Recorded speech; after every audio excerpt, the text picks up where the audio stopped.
ഇത് ക്ലിയർ ആണോ? Slide clear ആണോ? വിസിബിൾ അല്ലേ? യെസ്. ഇതിൽ ഏതെങ്കിലും ഒരു ചോദ്യം ഷോർട്ട് നോട്ടിൽ ചോദിക്കുകയാണെങ്കിൽ ഹിന്ദു ആണെങ്കിൽ ശ്രുതി, സ്മൃതി, കസ്റ്റം, ഡൈജസ്റ്റ്. അത് ആൻഷ്യൻ സോഴ്സ്, നമ്മൾ ക്രോണോളജിക്കൽ ഓർഡറിൽ പറയാം. പിന്നെ മോഡേൺ സോഴ്സ്. ഇത് ഡെഫിനിഷൻ അതിന്റെ ആവശ്യമൊന്നുമില്ലല്ലോ അല്ലെ? നിങ്ങൾക്ക് അറിയില്ല. ശ്രുതി എന്ന് പറയുന്നത് നമുക്ക് ഏറ്റവും വേദാസ് തന്നെയാണ് ശ്രുതി എന്ന് പറയുന്നത്. വേദങ്ങൾ 4 അതിനെ ഡെവലപ്പ് ചെയ്ത് എഴുതുക. പിന്നെ what is heard from the sages, അതാണ് ശരിക്കും ആക്ച്വലി ശ്രുതി എന്ന് പറയുന്നത്. അതേസമയം സ്മൃതി എന്ന് പറയുന്നത് വാട്ട് ഈസ് റിമെമ്പേർഡ്, നമ്മൾ ആ സേജസ് പറഞ്ഞ കാര്യങ്ങൾ നമ്മൾ റിമെമ്പറൻസിൽ നിന്നും എടുത്തെഴുതുന്നതാണ് സ്മൃതി എന്ന് പറയുന്നത്. അപ്പോൾ ഈ ഇതൊന്ന് ഞാൻ സ്ലൈഡ് മാറ്റും. അപ്പോൾ നമ്മൾ ഇത് കൃത്യമായിട്ടും 4 ശ്രുതി, സ്മൃതി അതിനെ ഡെവലപ്പ് ചെയ്തു. വേദാസ് എന്താണെന്നുള്ളത് പറയേണ്ട ആവശ്യമില്ലല്ലോ. പ്രൈമറി അല്ലെങ്കിൽ ഇമ്പോർട്ടൻറ്റ് സോഴ്സ്, അതിനെയാണ് ശ്രുതി എന്ന് വിളിക്കുന്നത്. ഇത് ആണ് സേജസ് പറയുന്നത്. അങ്ങനെയുള്ള കാര്യങ്ങളൊക്കെയാണ് നമ്മൾ ആദ്യം ശ്രുതിയിൽ പറയുന്നതെങ്കിൽ സ്മൃതിയിലേക്ക് പോകുമ്പം നമ്മളെ റീകളക്ഷൻ ഓഫ് മെമ്മറീസ് ആണ് അല്ലേ? What Shruti represents direct words of god as heard by sages. അവർ പറയുന്ന ആ വേർഡ്സ് ശ്രുതിയാണെങ്കിൽ സ്മൃതി വാട്ട് ഈസ് റിമെമ്പേർഡ് എന്ന് പറയുന്നത്. സ്മൃതി 2 കാര്യങ്ങൾ, ഏർലിയസ്റ്റ് സ്മൃതിയും ലേറ്റസ്റ്റ് സ്മൃതീസും. അതിനെ നമ്മൾ ധർമ്മസൂത്രാസ് ആൻഡ് ധർമ്മശാസ്ത്രാസ്. അപ്പൊ ധർമ്മസൂത്രാസ് എന്ന് പറയുന്നത് കുറച്ചും കൂടി സ്ലോ വേണോ അല്ലെങ്കിൽ ഫാസ്റ്റ് ആയിട്ട് പോകണോ? ക്ലിയർ ആണോ ഞാൻ പറയുന്നത്?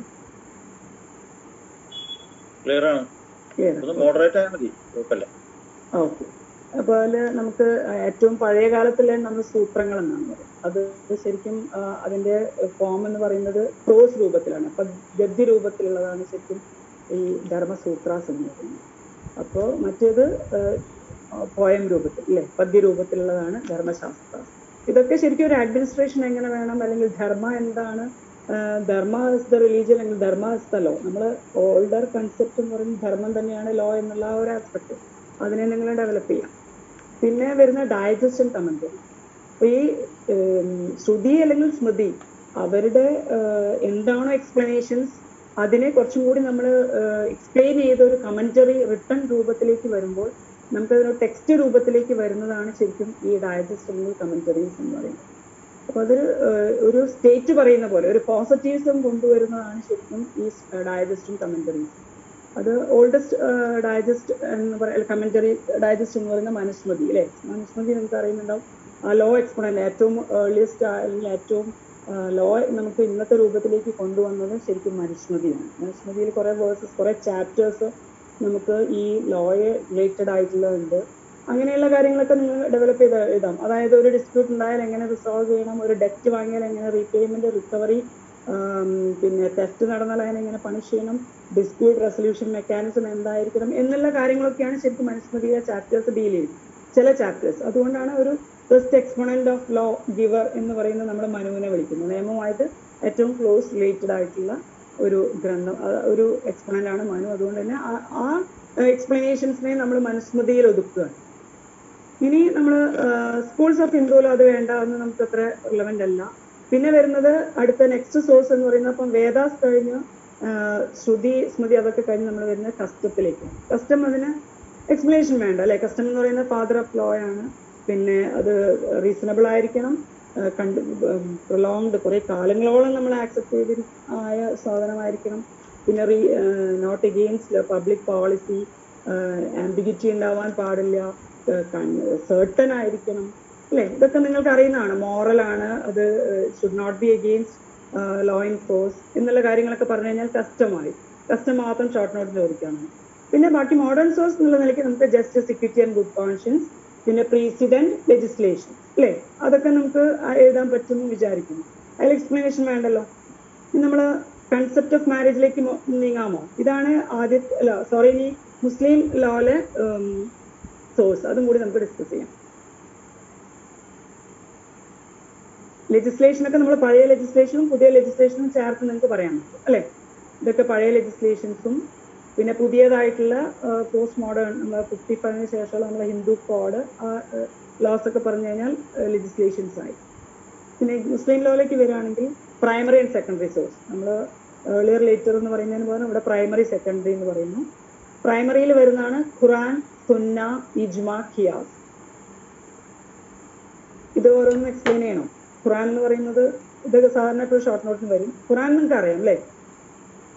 മുസ്ലിംസിന്റെ ഒരു എന്താണ് ഹോളി ബുക്ക് എന്ന് പറയുന്ന ഒരു സംഭവമാണ് ഖുറാൻ. അതാണ് ഒരു basis for their law.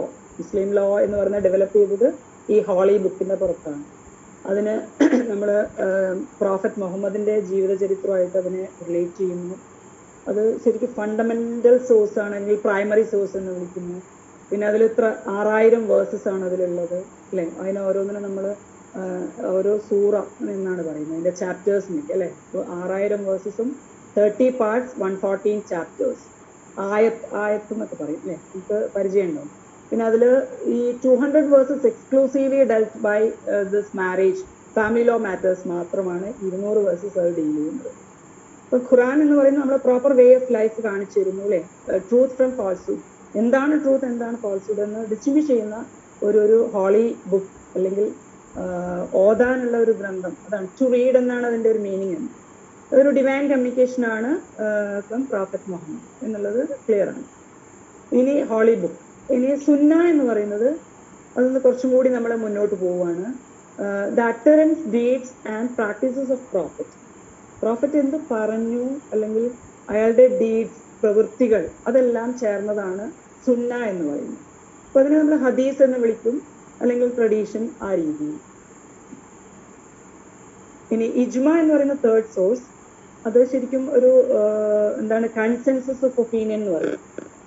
സ്കോളേഴ്സിന്റെ, religious സ്കോളേഴ്സിന്റെ ഒരു അഭിപ്രായം അല്ലെങ്കിൽ അവരുടെ ഒപ്പീനിയൻ നമുക്ക് ഖുറാൻ അല്ലെങ്കിൽ സുന്ന ആബ്സെന്റ് ആയ സ്ഥലത്ത് നമ്മൾക്ക് ആപ്ലിക്കബിൾ ആയിട്ടുള്ള ഒരു സോഴ്സ് ആണ് ഇജ്മ എന്ന് പറയുന്നത്.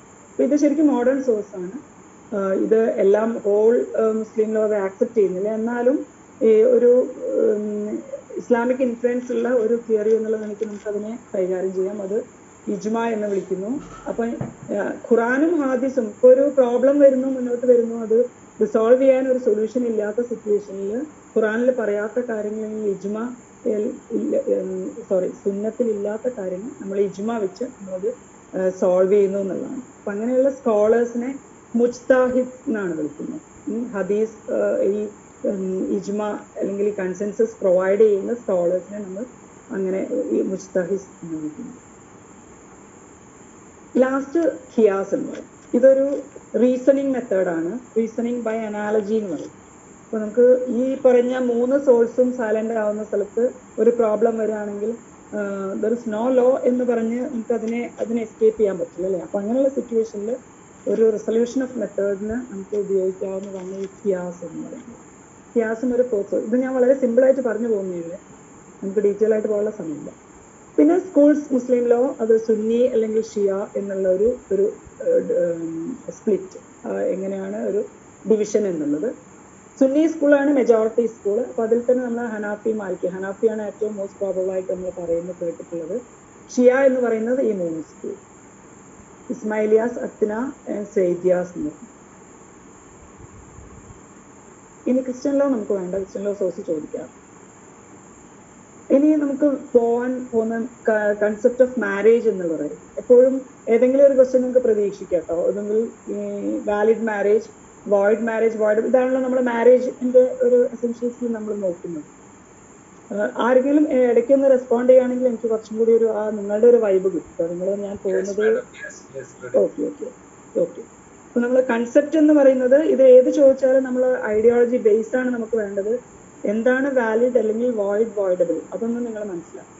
അപ്പൊ നമ്മൾ ഹിന്ദു, ഫസ്റ്റ് ഓഫ് ഓൾ അതിന്റെ ഡിഫറൻസ് എന്ന് പറയുന്നത്, വോയിഡ് മാരേജ് ഒരു സ്റ്റാറ്റസും ക്രിയേറ്റ് ചെയ്യപ്പെടുന്നു അല്ലെ? പാർട്ടീസിന് ഒരു റൈറ്റ്സും കിട്ടുന്നില്ല, ഇഷ്യൂസിന് റൈറ്റ്സ് ഇല്ല എന്നല്ല, ഒരു ലീഗൽ സ്റ്റാറ്റസ് എന്ന് പറയുന്നത് അത് നമ്മൾക്ക് വോയിഡ് മാരേജിലില്ല. ഈ വോയിഡബിൾ മാരേജ് ആണെങ്കിൽ unless and until it is avoided it is valid. അതാണ് അതിന്റെ കൺസെപ്റ്റ്. നമ്മൾ ആരെങ്കിലും ഒരാളെ അഗ്രീവ് പാർട്ടി കോടതിയിൽ ചാലഞ്ച് ചെയ്യുമ്പോൾ മാത്രമേ അതിന്റെ വാലിഡിറ്റി പോകുന്നുള്ളൂ. അപ്പൊ നമ്മൾ ചാലഞ്ച് ചെയ്യുന്നത് വരേക്കും അത് വാലിഡ് തന്നെയാണ്. അപ്പൊ വാലിഡ് മാരേജിന് ചില എസെൻഷ്യൽസ് ഉണ്ട്. ഇനി വോയിഡ് മാരേജ് എന്ന് പറയുന്ന കാറ്റഗറിയിൽ വരുന്നത് ഏതൊക്കെയാണ്? വോയിഡബിൾ. അതൊന്ന് നമ്മളൊന്ന് മനസ്സിലാക്കി കഴിഞ്ഞാൽ കൺസെപ്റ്റ് ഓഫ് മാരേജ് എന്ന് പറയുന്നത്, അതാണ് നമ്മളുടെ ഈ ഫാമിലി മാറ്റേഴ്സ് എന്ന് പറയുന്നത് exclusively dealt by marriage, divorce, maintenance, custody, then succession. ഈ 4 കാര്യങ്ങളാണ്. ഇതിൽ സക്സഷൻ മാത്രം ഒഴികെ ബാക്കിയെല്ലാം നമ്മൾ ഈ സെമ്മിൽ പഠിക്കുന്നു. അപ്പോൾ മാരേജും അതിൻ്റെ ഒരു കൺസെപ്ച്വൽ പെർസ്പെക്റ്റീവ്, ചിലപ്പോൾ ഹിന്ദു പെർസ്പെക്റ്റീവ് ചോദിക്കാം, ചിലപ്പം മുസ്ലിം പെർസ്പെക്റ്റീവ് ചോദിക്കാം, അല്ലേ? അപ്പോൾ ഒരു സ്പെഷ്യൽ മാരേജ്, ഒരു സെക്യുലർ പെർസ്പെക്റ്റീവും ചോദിക്കാം. അപ്പോൾ നിങ്ങൾ ഹിന്ദു ആണ് ചോദിക്കുന്നെങ്കിൽ ഹിന്ദു ചോദിച്ചോളണം എന്നില്ല. കഴിഞ്ഞ ഒരു ക്വസ്റ്റ്യൻ പേപ്പർ, ഞാൻ കഴിഞ്ഞ കൊല്ലത്തെ ഒരു ക്വസ്റ്റ്യൻ പേപ്പർ കണ്ടു. Problem fully Muslim law, short നോട്ടും fully Muslim law, last essay part മാത്രം മിക്സ് ചെയ്തിട്ട് വന്നു. സ്പെഷ്യൽ മാരേജും മുസ്ലിം ഹിന്ദു ലോയും, അതിൽ മുസ്ലിം ലോ ക്വസ്റ്റ്യനേ വന്നുള്ളൂ. അങ്ങനെയൊക്കെ ക്വസ്റ്റ്യൻ പേപ്പർ സെറ്റേഴ്സിൻ്റെ ആറ്റിറ്റ്യൂഡ് എങ്ങനെയാണോ അതാണ് നമ്മൾ നോക്കുന്നത്. അപ്പോൾ ഹിന്ദു ചോദിക്കുകയാണെങ്കിൽ നമ്മൾ ആ സെക്ഷൻ മാത്രം എഴുതിയാൽ മതി. അപ്പോൾ ഞാൻ ഇപ്പം മുത്ത മാരേജ് എന്ന് പറയുന്ന ഒരു കൺസെപ്റ്റാണ് ഞാനിപ്പോൾ വെച്ചത്. അത് നമുക്ക് മുസ്ലിം മാരേജിലേക്ക് വരുമ്പം വരാം. ഫോംസ് ഇത് നിങ്ങൾ 3 ഇയർ 5 ഇയർ സിലബസ് വേറെ ആയതുകൊണ്ട് രണ്ടും കൂടി ഒരുമിച്ചാണ് ഞാൻ ചെയ്തത്. അപ്പോൾ അതാണ് ഒരു വ്യത്യാസം. അപ്പോൾ നമ്മൾ എസെൻഷ്യൽ കണ്ടീഷൻസ് അണ്ടർ ഹിന്ദു ആണ് ചോദിക്കുന്നത്. നമുക്ക് ആകെ 5 എസെൻഷ്യൽസ് ആണ് പറയുന്നത്, അല്ലേ? ഒന്ന് മോണോഗമി ആയിരിക്കണം. രണ്ടാമത് മെന്റൽ കണ്ടീഷൻ, നിങ്ങൾ mentally you R capable for giving consent, അല്ലേ? കൺസെന്റ് ഫ്രീ ആയിട്ട് കൊടുക്കുന്ന ഒരു കപ്പാസിറ്റി നിങ്ങൾക്ക് ഉണ്ടായിരിക്കണം. 2. മൂന്നാമത്തത് ഏജ് ആണ്. ഏജ് റിലേറ്റഡ് എന്ന് പറഞ്ഞാൽ മിനിമം ഏജ് ഷുഡ് ബി. എത്രയാണ് മിനിമം ഏജ് എന്ന് പറയുന്നത്? ആരെങ്കിലും ഒന്ന് പറയോ? 18 ഉം 21. ഓക്കെ. ഈ 18, 21 എന്ന് പറയുന്നത്, ഇത് നമുക്ക് ഈ ഏജ് എന്ന് പറയുന്നത് എത്രത്തോളം എസെൻഷ്യൽ ആണ് എന്നൊന്ന് മനസ്സിലാക്കണം. ഏജ് എന്ന് പറയുന്നത് റിലവൻ്റ് അല്ല. നിങ്ങൾ ഒരു പേഴ്സണൽ ലോയിലും ഏജ് മാൻഡേറ്ററി ആയിട്ട് നമ്മൾ ഒബ്സർവ് ചെയ്യണമെന്ന് പറയുന്നില്ല. അതായത് നിങ്ങൾ ഏത് പേഴ്സണൽ ലോയിലും വോയിഡ് മാരേജിന്റെ ഗ്രൗണ്ടിലേക്ക് ഏജ് വരുന്നു. അപ്പോൾ അതുകൊണ്ട് തന്നെ personal laws are indirectly approving under age marriage എന്ന് പറയുന്ന ഒരു അവസ്ഥ. അപ്പോൾ നമുക്ക് മിനിമം ഏജ് എന്ന് പറഞ്ഞാൽ എസെൻഷ്യലിൽ പറയുന്നുണ്ട്. ഇത് പ്രോബ്ലം വരുമ്പോൾ എപ്പോഴും തെറ്റിക്കുന്ന കുട്ടികൾ. എസെൻഷ്യലിൽ മിനിമം ഏജ് പറയുന്നുണ്ട്. അതുകൊണ്ട് തന്നെ മിനിമം ഏജ് കംപ്ലൈ ചെയ്തില്ലെങ്കിൽ അത് വോയിഡ് ആണ് എന്ന് നിങ്ങൾ ഒരിക്കലും തെറ്റിദ്ധരിക്കരുത്. മിനിമം ഏജ് കംപ്ലൈ ചെയ്താലും ഇല്ലെങ്കിലും ഈ മാരേജ് ഇസ് വാലിഡ്. അത് വാലിഡ് ആണ്. ഏജ് കംപ്ലയൻസ് എന്ന് പറയുന്നത് നെസസറി അല്ല. പക്ഷെ നമ്മൾ എസെൻഷ്യൽസിൽ 5 കാര്യങ്ങൾ പറയുമ്പോൾ ലിവിങ് സ്പൗസ് ഉണ്ടാവും, അഡൾട്ടറസ് ആയിട്ടുള്ള ഒരു റിലേഷൻ പാടില്ല, monogamy should be the rule. Second, mentally you should be capable. Third, age should be such and such. Fourth, you should not come within the prohibited degree. Fifth, you should not come within the Sabinda degree. ഇത് clear അല്ലേ? ഇത് ഹിന്ദുവിലെ essential ആണ്. ഇനി ഇതിൽ നിന്ന് നമുക്ക് void മാരേജിലേക്ക് പോകുമ്പോൾ നമ്മൾ സെക്ഷൻ 11ലേക്കാണ് പോകേണ്ടത്. 11. ഇപ്പോൾ വോയിഡ് മാത്രമാണ് ചോദിക്കുന്നതെങ്കിൽ നിങ്ങൾ ഇതിന്ന് 3 എണ്ണം മാത്രം എടുത്തു കഴിഞ്ഞാൽ വോയിഡ് മാരേജ് ആയി. അതായത് മോണോഗമി ഫസ്റ്റത്തതും പിന്നെ 4th and 5th. അതായത് സബിൻഡ ആവാൻ പാടില്ല, പ്രോഹിബിറ്റഡ് ഡിഗ്രി ആവാൻ പാടില്ല. പ്രോഹിബിറ്റഡ് ഡിഗ്രി എന്ന് പറയുന്നത് നിങ്ങളുടെ സിബ്ലിങ്സിനെ കല്യാണം കഴിക്കാൻ പാടില്ല, lineal ascendants, lineal descendants, blood relation, ഇതെല്ലാം നമ്മൾ പറയുന്ന പ്രോഹിബിറ്റഡ് ഡിഗ്രി, അല്ലേ? ഈ പ്രോഹിബിറ്റഡ് ഡിഗ്രിയിലുള്ളവരെ കല്യാണം കഴിച്ചാൽ അതിന്റെ ഇമ്പാക്ട് എന്ന് പറയുന്നത് വോയിഡ് ആയി. അതുപോലെ സബിൻഡ റിലേഷനിലുള്ളവരെ കല്യാണം കഴിക്കുകയാണെങ്കിലും ഈ സബിൻഡ റിലേഷൻ എന്ന് പറയുന്ന ഹിന്ദു മാരേജിൽ മാത്രമേ ഉള്ളൂ. വേറെ എവിടെയും നിങ്ങൾക്കിത് കോട്ട് ചെയ്യാം.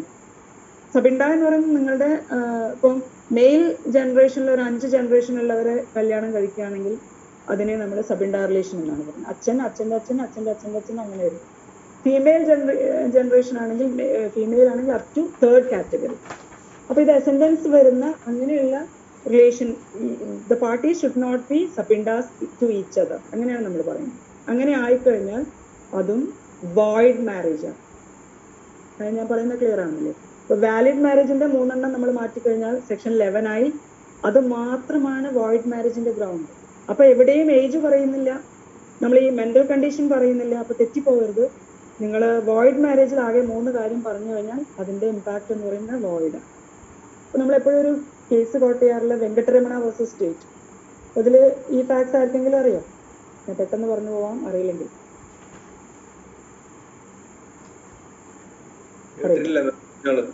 ഓക്കെ. വെങ്കട്ടരമണ ഈ കേസിൽ ഇയാള് വളരെ യങ് ഏജിൽ കല്യാണം കഴിച്ചു. 13 ആയിരുന്നു അയാളുടെ വയസ്സ്, വൈഫിന്റെ വയസ്സ് 9 ആണ്. Again he married. അതാണ് ഇതിലെ problem. Whether that will constitute bigamy. Wife case കൊടുത്തു ബൈഗമിക്ക്. 494 ഇത് IPC അട്രാക്ട് ചെയ്യുമോ എന്നുള്ളതാണ് ചോദ്യം. അയാളുടെ കണ്ടൻഷൻ, ഞാൻ എൻ്റെ first marriage was at 13, so it is not a valid marriage, so I am eligible for marrying again. അതുകൊണ്ട് തന്നെ സെക്കൻഡ് മാരേജ് ഒരിക്കലും ബൈഗമി ആവില്ല എന്നുള്ള അയാളുടെ കണ്ടൻഷൻ ട്രയൽ കോർട്ട് പോയി, ഹൈക്കോർട്ട് പോയി, സുപ്രീം കോർട്ട് പോയി. അവിടെ ഇതൊരു ഏജിന്റെ ഒരു റിലേറ്റഡ് ഇഷ്യൂ ആയതുകൊണ്ട് അതിൽ ഡിസ്കഷൻ കൂടുതൽ വേണം എന്ന് തീരുമാനിച്ച് അവിടെ ഏജ് എന്ന് പറയുന്ന അങ്ങനെ age under age marriage void ആവുകയാണെങ്കിൽ ശരിക്കും അത് ആ വോയിഡ് മാരേജിന്റെ ഗ്രൗണ്ട്സിൽ പറയണമായിരുന്നു. അവിടെ പറഞ്ഞിട്ടില്ല. പിന്നെ നമ്മൾ എങ്ങനെയാണ് സ്റ്റാറ്റ്യൂട്ട് സപ്പോർട്ട് ഇല്ലാതെ അണ്ടർ ഏജ് മാരേജ് വോയിഡ് ആണെന്ന് പറയാം? അതുകൊണ്ട് തന്നെ first marriage itself is valid. പിന്നെ നമ്മൾ second marriage that will definitely attract bigamy. അപ്പൊ കുട്ടികൾ ഈ പ്രോബ്ലം വരുമ്പോൾ ഇത് പ്രോബ്ലത്തിൽ വരുന്ന എപ്പോഴും വരുന്നതാണ്. കുട്ടികൾ ഏജ് അവർ കംപ്ലൈന്റ് ചെയ്തിട്ടില്ല, 13-ാം വയസ്സിൽ അവർ കല്യാണം കഴിച്ചു, ഓക്കെ, അത് അണ്ടർ ഏജ് മാരേജ് ആണ്, അപ്പൊ അത് വാലിഡ് അല്ല.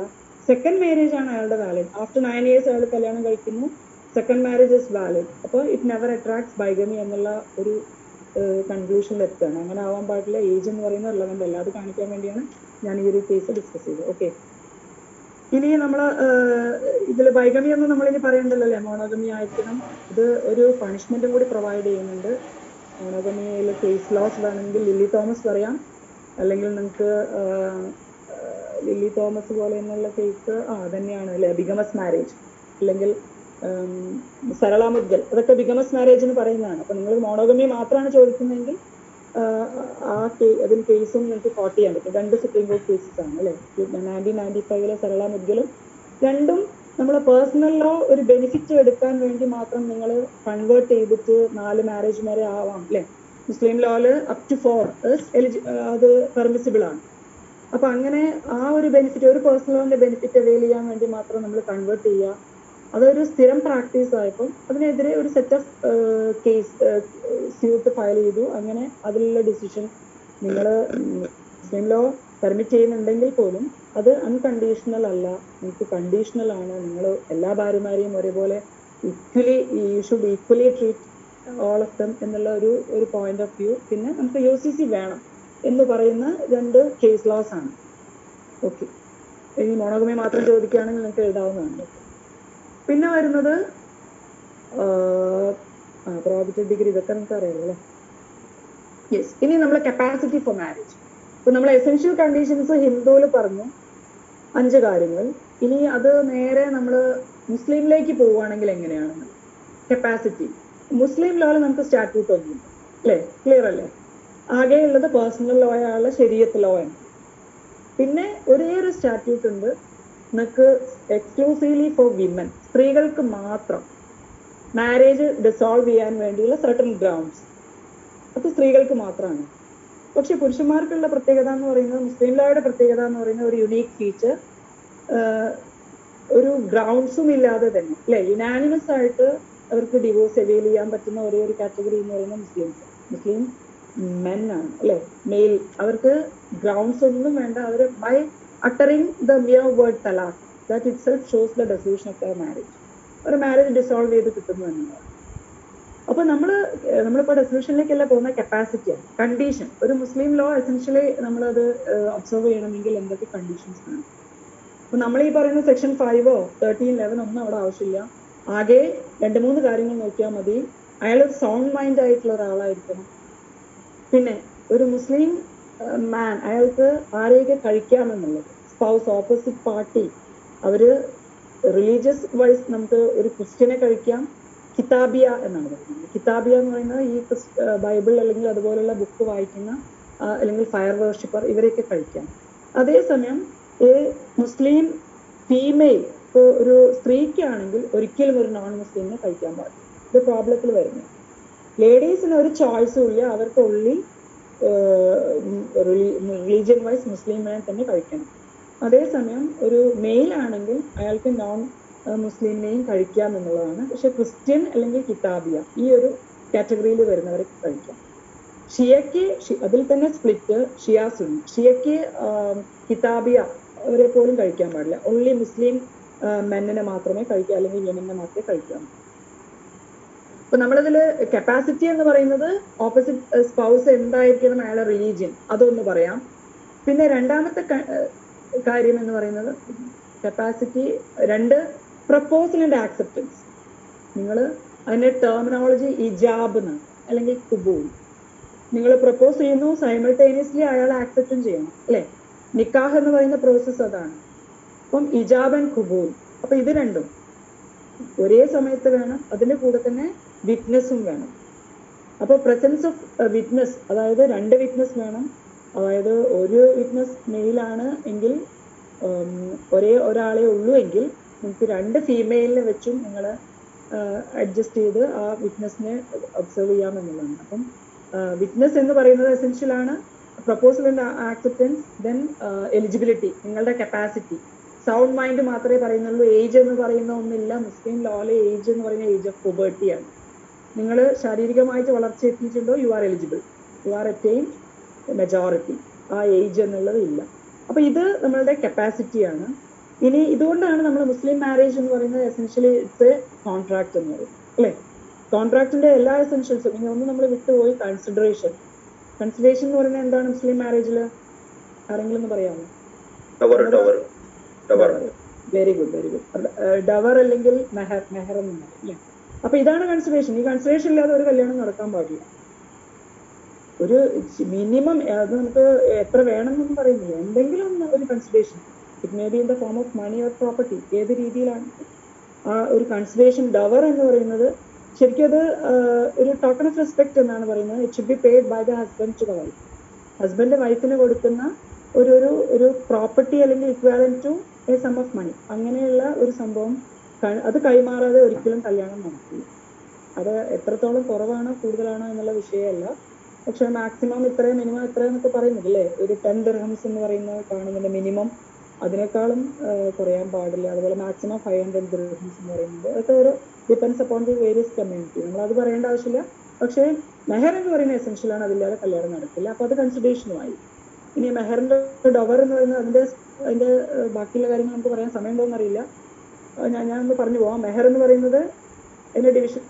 അത് ഇങ്ങനെ സ്ലൈഡ് വേണോ അല്ലെങ്കിൽ ഞാൻ അങ്ങനെ വായന പറഞ്ഞു പോയാൽ മതിയോ? ഓക്കെ. അപ്പൊ ഇത്രയേ ഉള്ളൂ. ഡവർ എന്ന് പറയുന്ന ആ ടോക്കൺ ഓഫ് റെസ്പെക്ട് എന്ന് പറയുന്നത്, ഭാര്യ വീട്ടിലേക്ക് കുറെ കാലം അച്ഛൻ്റെ അടുത്ത് നിൽക്കുമ്പോൾ അച്ഛനൊരു 2 രീതിയിലും കാണും. കോമ്പൻസേഷൻ ഫോർ പാർട്ടിങ് ഡോട്ടർ എന്ന് പറയുന്ന രീതിക്ക് കൊടുക്കുന്നുണ്ട്. അതല്ലാതെ നമ്മൾ ഈ പറയുന്ന ടോക്കൺ ഓഫ് റെസ്പെക്ട് എന്ന് പറയുന്ന രീതിയിൽ കൊടുക്കുന്നുണ്ട്. അതിന്റെ ഒരു പ്രത്യേകത എന്ന് പറയുന്നത് ഒരു അൺസെക്യൂർഡ് ഡെറ്റ് ആണ്. ഇയാൾക്ക് കിട്ടാനുള്ള, she is entitled to get that dower. അയാളുടെ ഒരു ആസ് ഓഫ് റൈറ്റ് ക്ലെയിം ചെയ്യാൻ പറ്റുന്ന ഒരു കാര്യം, ഒരു ഡെറ്റ് പോലെ. നിങ്ങൾക്കൊരാൾ കടം തരാനുണ്ടെങ്കിൽ അത് നിങ്ങൾക്ക് എങ്ങനെ ക്ലെയിം ചെയ്യാമോ അതേപോലെ ക്ലെയിം ചെയ്യാവുന്ന ഒരു കാര്യമാണ് ഈ ഡവർ എന്ന് പറയുന്നത്. അപ്പൊ നിങ്ങൾക്കത് കിട്ടിയിട്ടില്ലേ, നിങ്ങൾ ഈവൻ യു ആർ ഡൈഡ്, നിങ്ങൾ മരിച്ചാൽ പോലും നിങ്ങളുടെ സർവൈവേഴ്സിന് അത് ക്ലെയിം ചെയ്ത് കേസ് കൊടുത്ത് നേടാവുന്ന ഒരു സാധനം. നമ്മൾ അതിനൊരു ആക്ഷനബിൾ ക്ലെയിം എന്നോ അല്ലെങ്കിൽ അൺസെക്യൂർഡ് ഡെറ്റ് എന്നോ പറയും, അല്ലേ? നിങ്ങൾക്ക് ഒരു കടം എങ്ങനെ നിങ്ങൾ തിരിച്ചു പിടിക്കുന്നോ അതേപോലെ നിങ്ങൾക്കത് വാങ്ങാം, നല്ല റൈറ്റ്. അപ്പൊ ഡവറിനെ നമ്മൾ 2 രീതിയിലാണ് കാറ്റഗറൈസ് ചെയ്യുന്നത്. ഒന്ന് സ്പെസിഫൈഡും ഒന്ന് അൺസ്പെസിഫൈഡും. ഇപ്പൊ സ്പെസിഫൈഡ് എന്ന് പറയുന്ന കൃത്യമായിട്ട് അതിന്റെ വേർഡ് മീനിങ് കാണിക്കുന്ന പോലെ സ്പെസിഫൈ ചെയ്തിട്ട് കല്യാണ സമയത്ത് ഞാൻ 10,000 രൂപ ഡവർ തരാം, അതാണ് സ്പെസിഫൈഡ്.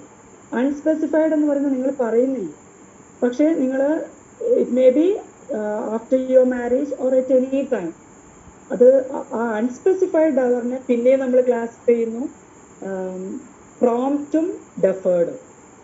ഇപ്പൊ സ്പെസിഫൈഡ് ഒന്ന്, അൺസ്പെസിഫൈഡ് രണ്ട്. സ്പെസിഫൈഡ് എന്ന് പറയുന്നത് നിങ്ങൾ കല്യാണ സമയത്ത് ഞാൻ ഇത്രത്തെ എമൗണ്ട് തരാമെന്നുള്ളത്, അല്ലേ? അത് വൈഫിന് അപ്പൊ തന്നെ ക്ലെയിം ചെയ്യാം, ഡിമാൻഡ് ചെയ്യാം. പക്ഷെ അൺസ്പെസിഫൈഡ് ഡവർ ആണെങ്കിൽ അത് ചിലപ്പോൾ ആഫ്റ്റർ കൺസ്യൂമേഷൻ, മാരിറ്റൽ ഹോമിലേക്ക് വന്നു കഴിഞ്ഞാൽ വൈഫിന് അത് എപ്പോൾ വേണമെങ്കിലും ഡിമാൻഡ് ചെയ്യാം. അൺസ്പെസിഫൈഡിൽ അതിന്റെ കാറ്റഗറി എന്ന് പറയുന്നത് പ്രോംപ്റ്റും ഡെഫേർഡും. പ്രോംപ്റ്റ് എന്ന് പറയുന്നത് നിങ്ങൾ എന്താണ് പ്രോംപ്റ്റ് എന്ന് പറയുന്നത്. ഡെഫേർഡ് എന്ന് പറയുന്നത് നമ്മൾ at the time of dissolution of marriage അല്ലെങ്കിൽ ഡെത്ത് ഓഫ് യുവർ ഹസ്ബൻഡ് മരിക്കുന്ന സമയത്തോ അല്ലെങ്കിൽ മാരേജ് ഡിസോൾവ് ആയി പോവുകയാണ്, അങ്ങനെയുള്ള സിറ്റുവേഷനിലോ നിങ്ങൾ ക്ലെയിം ചെയ്യുന്നതാണ് ഡെഫേർഡ് എന്ന് പറയുന്നത്. പ്രോംപ്റ്റ് എന്ന് പറയുന്നത് നിങ്ങൾക്ക് ചിലപ്പം നിങ്ങളുടെ ഡവർ വലിയ അത്രയും വെൽ ഓഫ് ഒന്നല്ല നിങ്ങളുടെ സ്പൗസ്. അങ്ങനെ ആകുമ്പോൾ നിങ്ങൾ അതിനെ 2ആയിട്ട് ഡിവൈഡ് ചെയ്ത് കുറച്ച് എമൗണ്ട് പ്രോംപ്റ്റ് ആയിട്ടും കുറച്ച് ഡെഫേർഡ് ആയിട്ടും, ഒന്നുകിൽ നിങ്ങൾ മരണസമയത്തിൻ്റെ ഉള്ളിൽ തന്നു തീർത്താൽ മതി എന്ന് പറയുന്നത്, അല്ലേ? അല്ലെങ്കിൽ നിങ്ങൾ കുറച്ച് എമൗണ്ട് ഫിക്സ് ചെയ്ത് വെക്കുക, പ്രോംപ്റ്റ് എന്ന് പറയുന്നത്. പ്രോംപ്റ്റും ഡെഫേർഡും അത് 2 രീതിയിൽ കൊടുക്കാം. It depends upon the agreement. നിങ്ങൾ ആ കല്യാണ സമയത്ത് നിക്കാഹ് നാമയിൽ എങ്ങനെയാണോ പറയുന്നത് അതാണ് ശരിക്കും ഡവർ എന്ന് പറയുന്നത്. അപ്പം ഈ എന്താണെങ്കിലും ഇനി ഇതൊന്നുമല്ല, മൂന്നാമതൊന്ന് പ്രോപ്പർ ഡവർ എന്ന് പറയുന്നത്, അതായത് കസ്റ്റമറി പ്രാക്ടീസ് ആണ്. നമ്മൾ ഈ ഫിക്സ് ചെയ്തിട്ടൊന്നുമില്ല, കല്യാണ സമയത്ത് ഫിക്സ് ചെയ്തിട്ടൊന്നുമില്ല, പറഞ്ഞിട്ടുമില്ല.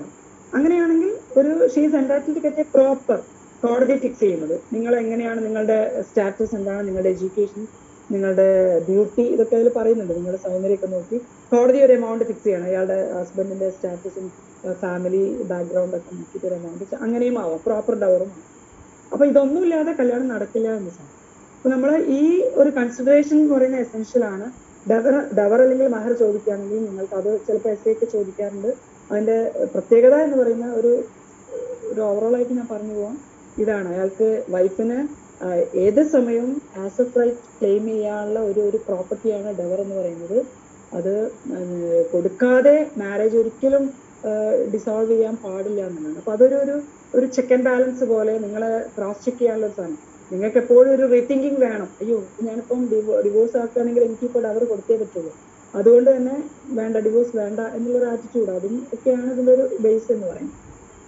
ഇനി നമുക്ക് ഇതൊരു അതിനൊരു പ്രത്യേകത കൂടിയുള്ളത്, നിങ്ങൾക്കത് ഈ ഭർത്താവ് അഥവാ ഡവർ തന്നിട്ടില്ലെങ്കിൽ അയാളുടെ ഏതെങ്കിലും പ്രോപ്പർട്ടി നിങ്ങളുടെ കയ്യിലുണ്ടെന്ന് വയ്ക്കാം, നിങ്ങൾക്ക് ആ പ്രോപ്പർട്ടി റീറ്റെയിൻ ചെയ്യാനുള്ള ഒരു റൈറ്റും കൂടി ഉണ്ട് എന്നുള്ളതാണ്. അയാളുടെ ഏതെങ്കിലും ഒരു ഷോപ്പുകളോ പീഡിയമുറികളോ നിങ്ങളുടെ പേരിലാണ്, നിങ്ങളുടെ കയ്യിലാണ് ഉള്ളതെങ്കിൽ നിങ്ങൾക്കത് തിരിച്ചു കൊടുക്കേണ്ട ആവശ്യമില്ല. Until and unless the payment of ഡവർ.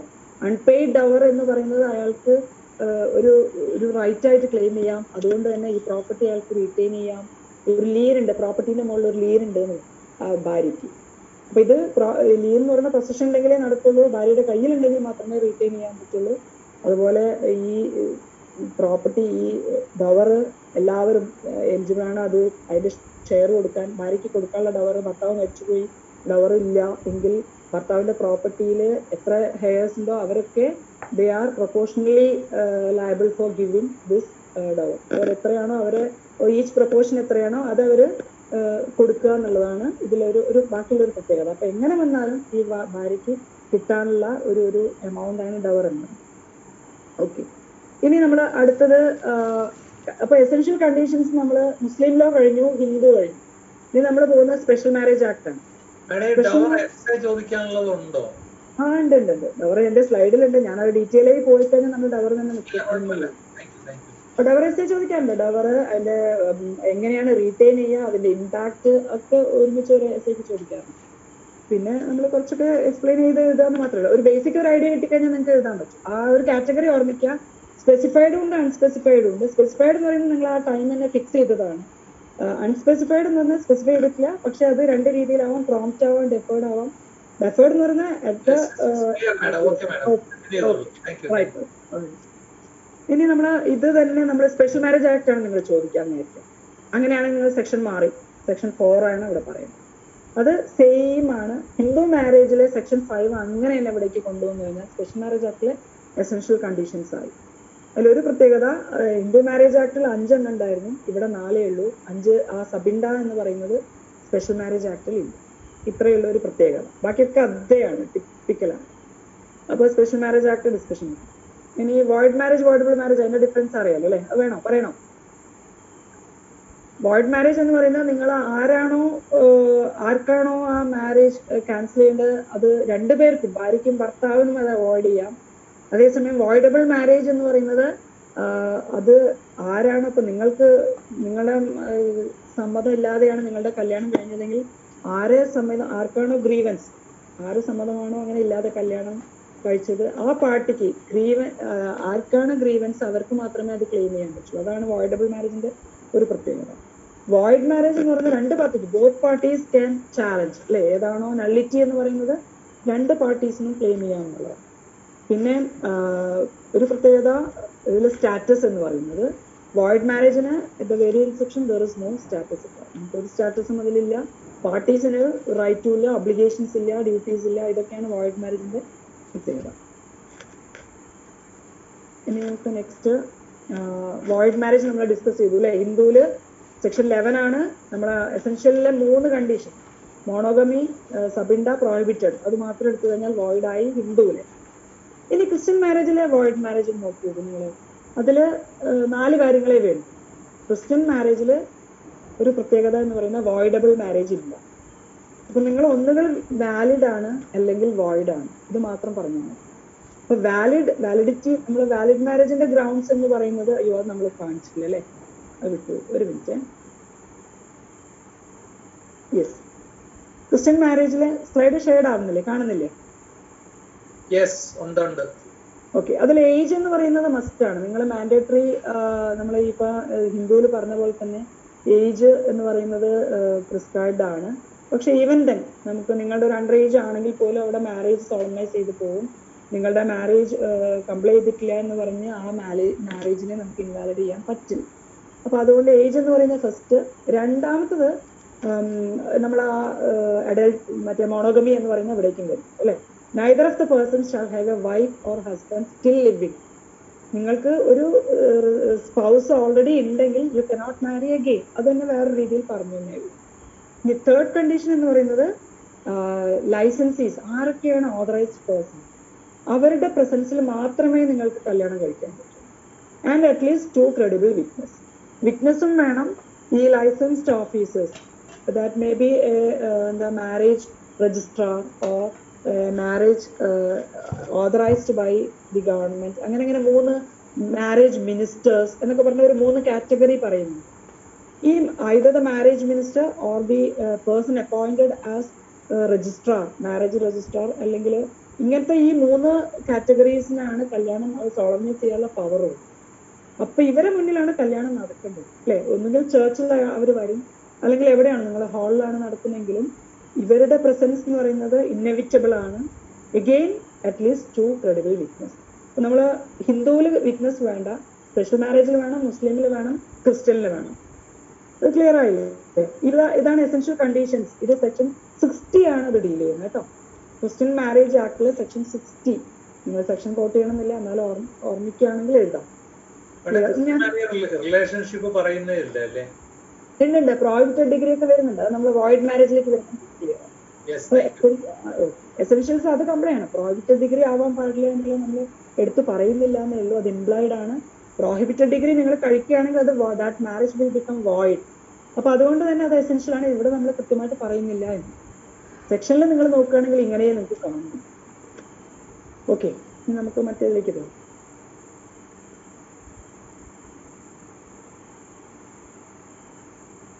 ഇനി നമുക്ക് ക്രിസ്ത്യൻ മാരേജിലേക്ക് പോകുമ്പോൾ നമ്മൾ അതിന്റെ വോയിഡ് മാരേജ് എന്ന് പറയുന്നത് ഡിവോഴ്സ് ആക്ടിലാണ്. മറ്റേത് ക്രിസ്ത്യൻ മാരേജ് ആക്ടിലാണ് എസെൻഷ്യൽസ് പറയുന്നതെങ്കിൽ ഇന്ത്യൻ ഡിവോഴ്സ് ആക്ട് ആകെ 2 സ്റ്റാറ്റ്യൂട്ടേ ഉള്ളൂ കേട്ടോ. ക്രിസ്ത്യൻ ലോയിൽ നിങ്ങൾക്ക് പഠിക്കാൻ എപ്പോഴും സ്റ്റാറ്റ്യൂട്ടിന്റെ പേര് എഴുതണം. എസ്സേ ചോദിക്കുകയാണെങ്കിലും ഷോർട്ട് ആൻസർ ചോദിക്കുകയാണെങ്കിലും ചിലപ്പോൾ ഒരേ ഒരു ക്രിസ്ത്യൻ ലോയിൽ ഉണ്ടാവുള്ളൂ. അപ്പൊ നിങ്ങൾ ആ ആക്ടും സെക്ഷനും ഒന്ന് ഓർമ്മിച്ച് വെക്കുക. ഡിവോഴ്സ് ആക്ട് എന്ന് പറയുന്നത് സെക്ഷൻ 19 ആണ്, വോയിഡ് മാരേജ്. അപ്പൊ ഇവിടെ നമ്മൾ ഒരു മാരേജിന് നൾ ആൻഡ് വോയിഡ് ആയിട്ട് ഡിക്ലെയർ ചെയ്യണമെങ്കിൽ 4 കാര്യങ്ങളാണ്.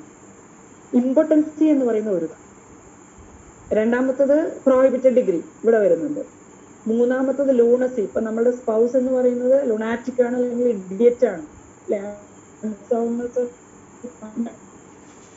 അങ്ങനെയാണെങ്കിൽ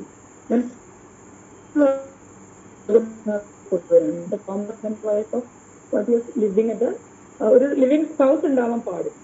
അപ്പൊ ഇവിടെ നമ്മൾ വോയിഡ് മാരേജിന്റെ ഗ്രൗണ്ടിൽ നമ്മൾ ഹിന്ദുവിൽ പഠിച്ച ആ പ്രോഹിബിറ്റഡ് ഡിഗ്രി വരുന്നുണ്ട്, അതേപോലെ മോണോഗമി എന്ന് പറയുന്ന റൂൾ വരുന്നുണ്ട്.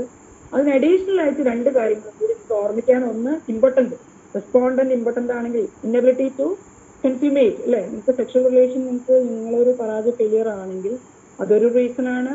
അത് വോയിഡ് മാരേജിന്റെ റീസൺ. അതാണ് ക്രിസ്ത്യൻ മാരേജിന്റെ പ്രത്യേകത. Because there is no voidable marriage under Christian law. Christian ലോയിൽ വോയിഡബിൾ മാരേജ് ഇല്ല. ബാക്കി നമ്മൾ ഈ ഇമ്പോർട്ടൻസിയും ലൂണസിയും ഒക്കെ നമ്മൾ വോയിഡബിൾ മാരേജിന്റെ ഗ്രൗണ്ടിലാണ് പഠിക്കുന്നതെങ്കിൽ ക്രിസ്ത്യൻ മാരേജിൽ വോയിഡബിൾ മാരേജ് ഇല്ലാത്തതുകൊണ്ട് നിങ്ങൾക്ക് ആകെ 4 കാര്യങ്ങൾ നിങ്ങൾ ഓർക്കണം. ഒന്ന് impotency, then prohibited degree, then lunacy അല്ലെങ്കിൽ ഇഡിയസി, അല്ലെങ്കിൽ spouse living at the time of marriage. ഇത് ക്ലിയർ ആയോ? Void marriage. ഞാൻ പറയുന്ന സ്പീഡാണോ, സ്ലോ ആക്കണോ? ഇല്ല മാഡം, സ്പീഡിൽ പോകണം, തീരില്ല. ഓക്കെ, ഞാൻ കുറച്ചുകൂടി ഫാസ്റ്റ് ആയിട്ട് പോകാം. ഇനി നമ്മൾ അടുത്ത മുസ്ലിം ലോ. ഇപ്പൊ നമ്മൾ ക്രിസ്ത്യൻ കഴിഞ്ഞ് ഇനി മുസ്ലിം ലോയിലേക്ക് വരികയാണെങ്കിൽ സംഗതി ആകെ മാറുകയാണ്. അവിടെ നമുക്ക് സ്റ്റാറ്റ്യൂട്ട് ഇല്ല, സെക്ഷൻ ഇല്ല, ഓൺലി ടെർമിനോളജീസ് ആണ് അല്ലെ. അവിടെ നിങ്ങൾ 3 മാരേജിനെ കാറ്റഗറൈസ് ചെയ്യുന്ന സഹി, ബത്തിൽ, ഫാസി. നമ്മൾ അതിന്റെ കറസ്പോണ്ടിങ് ആയിട്ട് സഹി എന്ന് പറഞ്ഞാൽ വാലിഡ്, ബത്തിൽ എന്ന് പറയുന്നത് വോയിഡാണ്. അതുപോലെ ഇറഗുലർ, നമുക്ക് വോയിഡബിൾ എന്ന് പറയുന്ന ഒരു പേരില്ല മുസ്ലിം ലോയില്. ഫസീദ് അല്ലെങ്കിൽ ഇറഗുലർ മാരേജ്. ഇനി ഇതിൽ തന്നെ വോയിഡ് അല്ലെങ്കിൽ ബത്തിൽ, അത് നമുക്ക് കുറച്ച് ഏറെക്കുറെ നിങ്ങൾക്ക് പറയാൻ പറ്റും. നിങ്ങൾ ഹിന്ദുവിൽ പഠിച്ച കാര്യങ്ങളാണ് ഇവിടെയാണ് എടുത്തെഴുതിയാണെങ്കിൽ 3 കാര്യങ്ങളാണ് വോയിഡ് മാരേജിന്: കൺസാങ്ക്വിനിറ്റി, അഫിനിറ്റി, ഫോസ്ട്രേജ്. കൺസാങ്ക്വിനിറ്റി എന്ന് പറയുന്നത് നിങ്ങൾ ബ്ലഡ് റിലേഷനിലുള്ളവരെ കഴിക്കാൻ പാടില്ല. പ്രോഹിബിറ്റഡ് ഡിഗ്രി, പ്രോഹിബിറ്റഡ് ഡിഗ്രീന്റെ ആ ചാപ്റ്ററിൽ വരുന്ന ആരെയും നിങ്ങൾ കഴിക്കാൻ. അഫിനിറ്റി എന്ന് പറയുന്നത് ത്രൂ മാരേജ് റിലേഷൻ. ഇപ്പൊ നിങ്ങൾ ഭാര്യയുടെ ചേച്ചി, ഭാര്യയുടെ അനിയത്തി, അങ്ങനെ ഭാര്യ ഒരിക്കൽ കഴിക്കാൻ പാടില്ല. അങ്ങനെ ആ മാരേജ് അല്ലെങ്കിൽ ഭാര്യയുടെ അമ്മയുടെ ചേച്ചി, ഇപ്പോൾ ഹസ്ബൻഡ് ആണെങ്കിൽ ഹസ്ബൻഡ്, മറ്റേ ഓപ്പോസിറ്റ് പാർട്ടി ആണെങ്കിൽ ഹസ്ബൻഡിന്റെ അച്ഛൻ, ഹസ്ബൻഡിന്റെ അച്ഛൻ, അങ്ങനെ ആ ത്രൂ മാരേജ് അലയൻസിലൂടെ വരുന്ന റിലേറ്റീവ്സിനെ നിങ്ങൾ കഴിക്കുന്നതാണ്. ഇതാണ് നമ്മൾ അഫിനിറ്റി എന്ന്. ഈ ഫോസ്ട്രേജ് എന്ന് പറയുന്ന രക്തബന്ധമല്ല, അതേസമയം നമ്മളിപ്പോ സക്കിൾ, നമുക്ക് ഒരു പാലൂട്ടി വളർത്തുന്ന കുട്ടികളുണ്ടാവും അല്ലേ? ബ്ലഡ് റിലേഷനിലല്ലാതെ തന്നെ, ബ്ലഡില്ലാതെ തന്നെ നിങ്ങൾ ചില കുട്ടികളെ എടുത്ത് വളർത്തുന്നു, പാല് കൊടുത്ത് വളർത്തുന്നു, അങ്ങനെ വരുന്ന ബന്ധങ്ങളാണ്, അല്ലെങ്കിൽ അഡോപ്ഷൻ. ഇങ്ങനെയുള്ള കുട്ടികളെയും നമ്മുടെ നാച്ചുറൽ സൺ അല്ലെങ്കിൽ ഡോട്ടർ എന്നാണ് വിളിക്കുന്നത്. നിങ്ങൾ അങ്ങനെ ഒരു കുട്ടി അങ്ങനെ വളർന്നിട്ടുണ്ടെങ്കിൽ അവര് ഈ ഫാമിലി, അച്ഛൻ അമ്മ എന്ന് പറഞ്ഞാൽ അവരുടെ നാച്ചുറൽ പാരന്റ്സ് ആണ്. അപ്പൊ പിന്നെ അവർക്ക് ഉണ്ടാവുന്ന അവരെ ശരിക്കും ബയോളജിക്കൽ ചിൽഡ്രനെ ഇവര് ബ്രദേഴ്സ് ആൻഡ് സിസ്റ്റേഴ്സ് ആയിട്ട് കാണാൻ അവരെ കഴിക്കാൻ പാടില്ല. അങ്ങനെ വരുമ്പോൾ ഇതൊക്കെ നമ്മൾ അതിനെ കാറ്റഗറൈസ് ചെയ്യുന്നത് ആബ്സല്യൂട്ട് പ്രോഹിബിഷൻ ആണ്. നിങ്ങൾക്ക് ഇത് ഒരിക്കലും റെക്ടിഫൈ ചെയ്യാൻ പറ്റില്ല. ഇങ്ങനെ നിങ്ങൾ മാരി ചെയ്യുകയാണെങ്കിൽ that marriage will become void. അപ്പൊ ഇതിനാണ് നമ്മൾ ബത്തിൽ എന്ന് പറയുന്നത്. അപ്പൊ ബത്തിലിനാകെ 3 കാര്യങ്ങൾ: കൺസാങ്ക്വിനിറ്റി, അഫിനിറ്റി, ഫോസ്ട്രേജ്. ഇത് നിങ്ങൾ ഡെവലപ്പ് ചെയ്ത് എഴുതുക കേട്ടോ. കൺസാങ്ക്വിനിറ്റി ഒക്കെ നിങ്ങൾ എഴുതാൻ അറിയുള്ളൂ. യെസ്. ഇനി ഇതിപ്പോ മുസ്ലിം മാരേജിലെ വോയിഡ് മാരേജ്. ഇനി നമ്മൾ സ്പെഷ്യൽ മാരേജ് ആക്ടിലെ വോയിഡ്, അതാണ് പറയാൻ പോകുന്നത്. കൺഫ്യൂഷൻ ഇല്ലല്ലോ? സ്പെഷ്യൽ മാരേജ് ആക്ടിലേക്ക് പോകുന്നേ? ഓക്കെ. ഇതില് നമുക്ക് ആകെ ഇതിൽ പ്രത്യേകത എന്ന് പറയുന്നത് 2 ക്ലോസ് എഴുതി സ്പെഷ്യൽ മാരേജ് ആക്ടില്. പക്ഷെ ആദ്യത്തെ ക്ലോസിൽ പറയുന്നത് നിങ്ങളൊരു എസെൻഷ്യൽ കണ്ടീഷൻസ് ആദ്യം പറഞ്ഞിരുന്നല്ലോ, അതൊന്നും കംപ്ലൈ ചെയ്തിട്ടില്ലെങ്കിൽ that marriage will become void. അപ്പൊ എസെൻഷ്യൽ കണ്ടീഷൻസ് എന്ന് പറയുന്നത് നമ്മൾ ആ 4 ക്ലോസസ് പറഞ്ഞിരുന്നു അല്ലെ? Minimum age, monogamy, prohibited degree, capability of giving consent. ഇതൊക്കെയാണ് എസെൻഷ്യൽ ആയിട്ട് സ്പെഷ്യൽ മാരേജ് ആക്ടിൽ വരുന്നത്. അത് നിങ്ങൾ കംപ്ലൈ ചെയ്തിട്ടില്ലെങ്കിൽ, ആ മാരേജിനെ നമ്മൾ ഫുൾഫിൽ ചെയ്തിട്ടില്ലെങ്കിൽ that marriage will become void. അപ്പൊ അതും നിങ്ങൾ 4 എഴുതിയിട്ട് ഇത് അങ്ങനെ ചെയ്തിട്ടില്ലെങ്കിൽ വോയിഡ് ആണെന്ന് പറയാം. Second one, the respondent was impotency. നിങ്ങൾ ഓപ്പോസിറ്റ് സ്പൗസ് ഇമ്പോർട്ടന്റ് ആണ് എങ്കിൽ, എലിജിബിലിറ്റി അയാൾക്ക് ശരിക്കും കൺസ്യൂമേഷൻ അയാൾ ശരിക്കും എലിജിബിൾ അല്ല എങ്കിൽ, ഫെയിലിയർ ഓൺ ദ പാർട്ട് അല്ലെങ്കിൽ റെഫ്യൂസൽ ഓൺ ദ പാർട്ട്, ഇതൊക്കെ നമുക്ക് പറയാം. അങ്ങനെ വരുമ്പോൾ അതും ഒരു വോയിഡ് മാരേജിന്റെ ഗ്രൗണ്ടാണ് അണ്ടർ സ്പെഷ്യൽ മാരേജ്. ക്ലിയർ ആയല്ലോ? എസെൻഷ്യൽ കണ്ടീഷൻസ് ഒക്കെ കംപ്ലൈ ചെയ്തിട്ടില്ലെങ്കിലും പിന്നെ നമ്മൾ അതിന്റെ കൂടെ തന്നെ ഇമ്പോർട്ടൻസി അതും കൂടി ആഡ് ചെയ്ത് കഴിഞ്ഞാൽ void marriage under special marriage ആണ്. ഇനി നമ്മൾ ഹിന്ദു മാരേജ് ആക്ടിലെ വോയിഡബിൾ മാരേജ് തുടങ്ങാൻ പോവാണ്. നമ്മൾ ഇത്ര നേരം ഡിസ്കസ് ചെയ്തത് valid marriage, void marriage. Clear ആണല്ലോ? ഇനി നമ്മൾ വോയിഡബിൾ മാരേജ്. ഏത് പാർട്ടിക്ക് വേണമെങ്കിലും എപ്പോ വേണമെങ്കിലും ക്യാൻസൽ ചെയ്യാം. ക്യാൻസൽ ചെയ്യാത്തിടത്തോളം അത് വാലിഡ് ആണ്. അതിന്റെ സ്റ്റാറ്റസ് എന്ന് പറയുന്നത് വാലിഡ് ആണ് unless and until it is avoided or cancel. അത് മാത്രം നിങ്ങൾ ആലോചിക്കുക. ഇപ്പൊ വോയിഡബിൾ മാരേജിൽ നമുക്ക് പറയുന്ന ഗ്രൗണ്ട്സ് എന്ന് പറയുന്നത് 4 ഗ്രൗണ്ട്സ് ആണ് ഹിന്ദു മാരേജ്. ഒന്ന് ഇമ്പോർട്ടൻസി. നമ്മൾ സ്പെഷ്യൽ മാരേജ് ആക്ടിൽ പറഞ്ഞ വോയിഡ് മാരേജിന്റെ ഒരു ഇമ്പോർട്ടൻസി ഹിന്ദു മാരേജ് ആക്ടിലേക്ക് വരുമ്പോൾ അത് വോയിഡബിളിലേക്കാണ് വരുന്നത്. അതിന്റെ ഗ്രാവിറ്റി എത്ര കൂടുതലല്ലേ അല്ലെ? നമ്മൾ അതിനെ ക്യാൻസൽ ചെയ്യേണ്ട ആവശ്യമില്ല. ഒരാൾ ഇമ്പോർട്ടന്റ് ആണെങ്കിൽ, ഫെയിലിയർ ആണെങ്കിൽ നിങ്ങൾക്ക് അതിനെ നള്ളിഫൈ ചെയ്യാം അണ്ടർ സെക്ഷൻ 12 എന്നേ പറയുന്നുള്ളൂ, അല്ലാതെ അതിന് വോയിഡ് ആണ് എന്ന് പറയും. രണ്ടാമത്തത് കൺസെന്റ് നിങ്ങൾ കൊടുക്കാൻ പറ്റുന്നില്ല അല്ലെ? Mentally you are not prepared, അല്ലെങ്കിൽ you are not eligible for procreation, അല്ലെങ്കിൽ you are recurrent attack, subject to recurrent attack of insanity. ഇങ്ങനെയുള്ള കാര്യങ്ങൾ നമ്മൾ ആദ്യത്തെ എസെൻഷ്യൽ പറഞ്ഞ കൺസെന്റ് എന്ന് പറയുന്ന ആ ഒരു ഏരിയ ഇവിടേക്ക് വന്നു കഴിഞ്ഞാൽ അത് വോയിഡബിൾ ആയി. ഇനി തേർഡ് ആൻഡ് ഫോർത്ത് എന്ന് പറയുന്നത് 2 കാര്യങ്ങളാണ്. ഒന്ന് കൺസെന്റ് ഒബ്റ്റെയിൻഡ് ബൈ ഫ്രോഡ് അല്ലെങ്കിൽ ഫോഴ്സ്. അതായത് നിങ്ങൾ കൺസെന്റ് സമ്മതമില്ലാതെ നിങ്ങളെ സമ്മതം ഇല്ലാതെ നിങ്ങളുടെ കല്യാണം നടത്തുകയാണെങ്കിൽ നിങ്ങൾക്ക് സബ്സിക്വന്റ് ആയിട്ട് ആ മാരേജിനെ നിങ്ങൾക്ക് നള്ളിഫൈ ചെയ്യാം, നിങ്ങൾക്ക് വോയിഡബിൾ ആക്കി നിങ്ങൾക്ക് അതിനെ ഡിക്ലെയർ ചെയ്യാം. നാലാമത്തത് പ്രീ മാരേജ് പ്രഗ്നൻസി. കല്യാണത്തിന് മുന്നേ നിങ്ങൾ ഓൾറെഡി നിങ്ങളുടെ സ്പൗസ്, ഇത് ഈ ഒരു ഗ്രൗണ്ട് വൈഫിന് മാത്രം ഉള്ളതാണ്, വൈഫിന് അഗേൻസ്റ്റ് ആയിട്ട് നമുക്ക് പ്രയോഗിക്കാനുള്ളതാണ് പ്രീ മാരേജ് പ്രഗ്നൻസി. അപ്പം ഈ കല്യാണത്തിന് മുന്നേ പ്രഗ്നന്റ് ആയിട്ടുണ്ടെങ്കിൽ നിങ്ങൾക്ക് അതും കോടതിയിൽ പോയി ആപ്ലിക്കേഷൻ കൊടുത്ത് നിങ്ങൾക്ക് ആ മാരേജിനെ നള്ളിഫൈ ചെയ്യാം.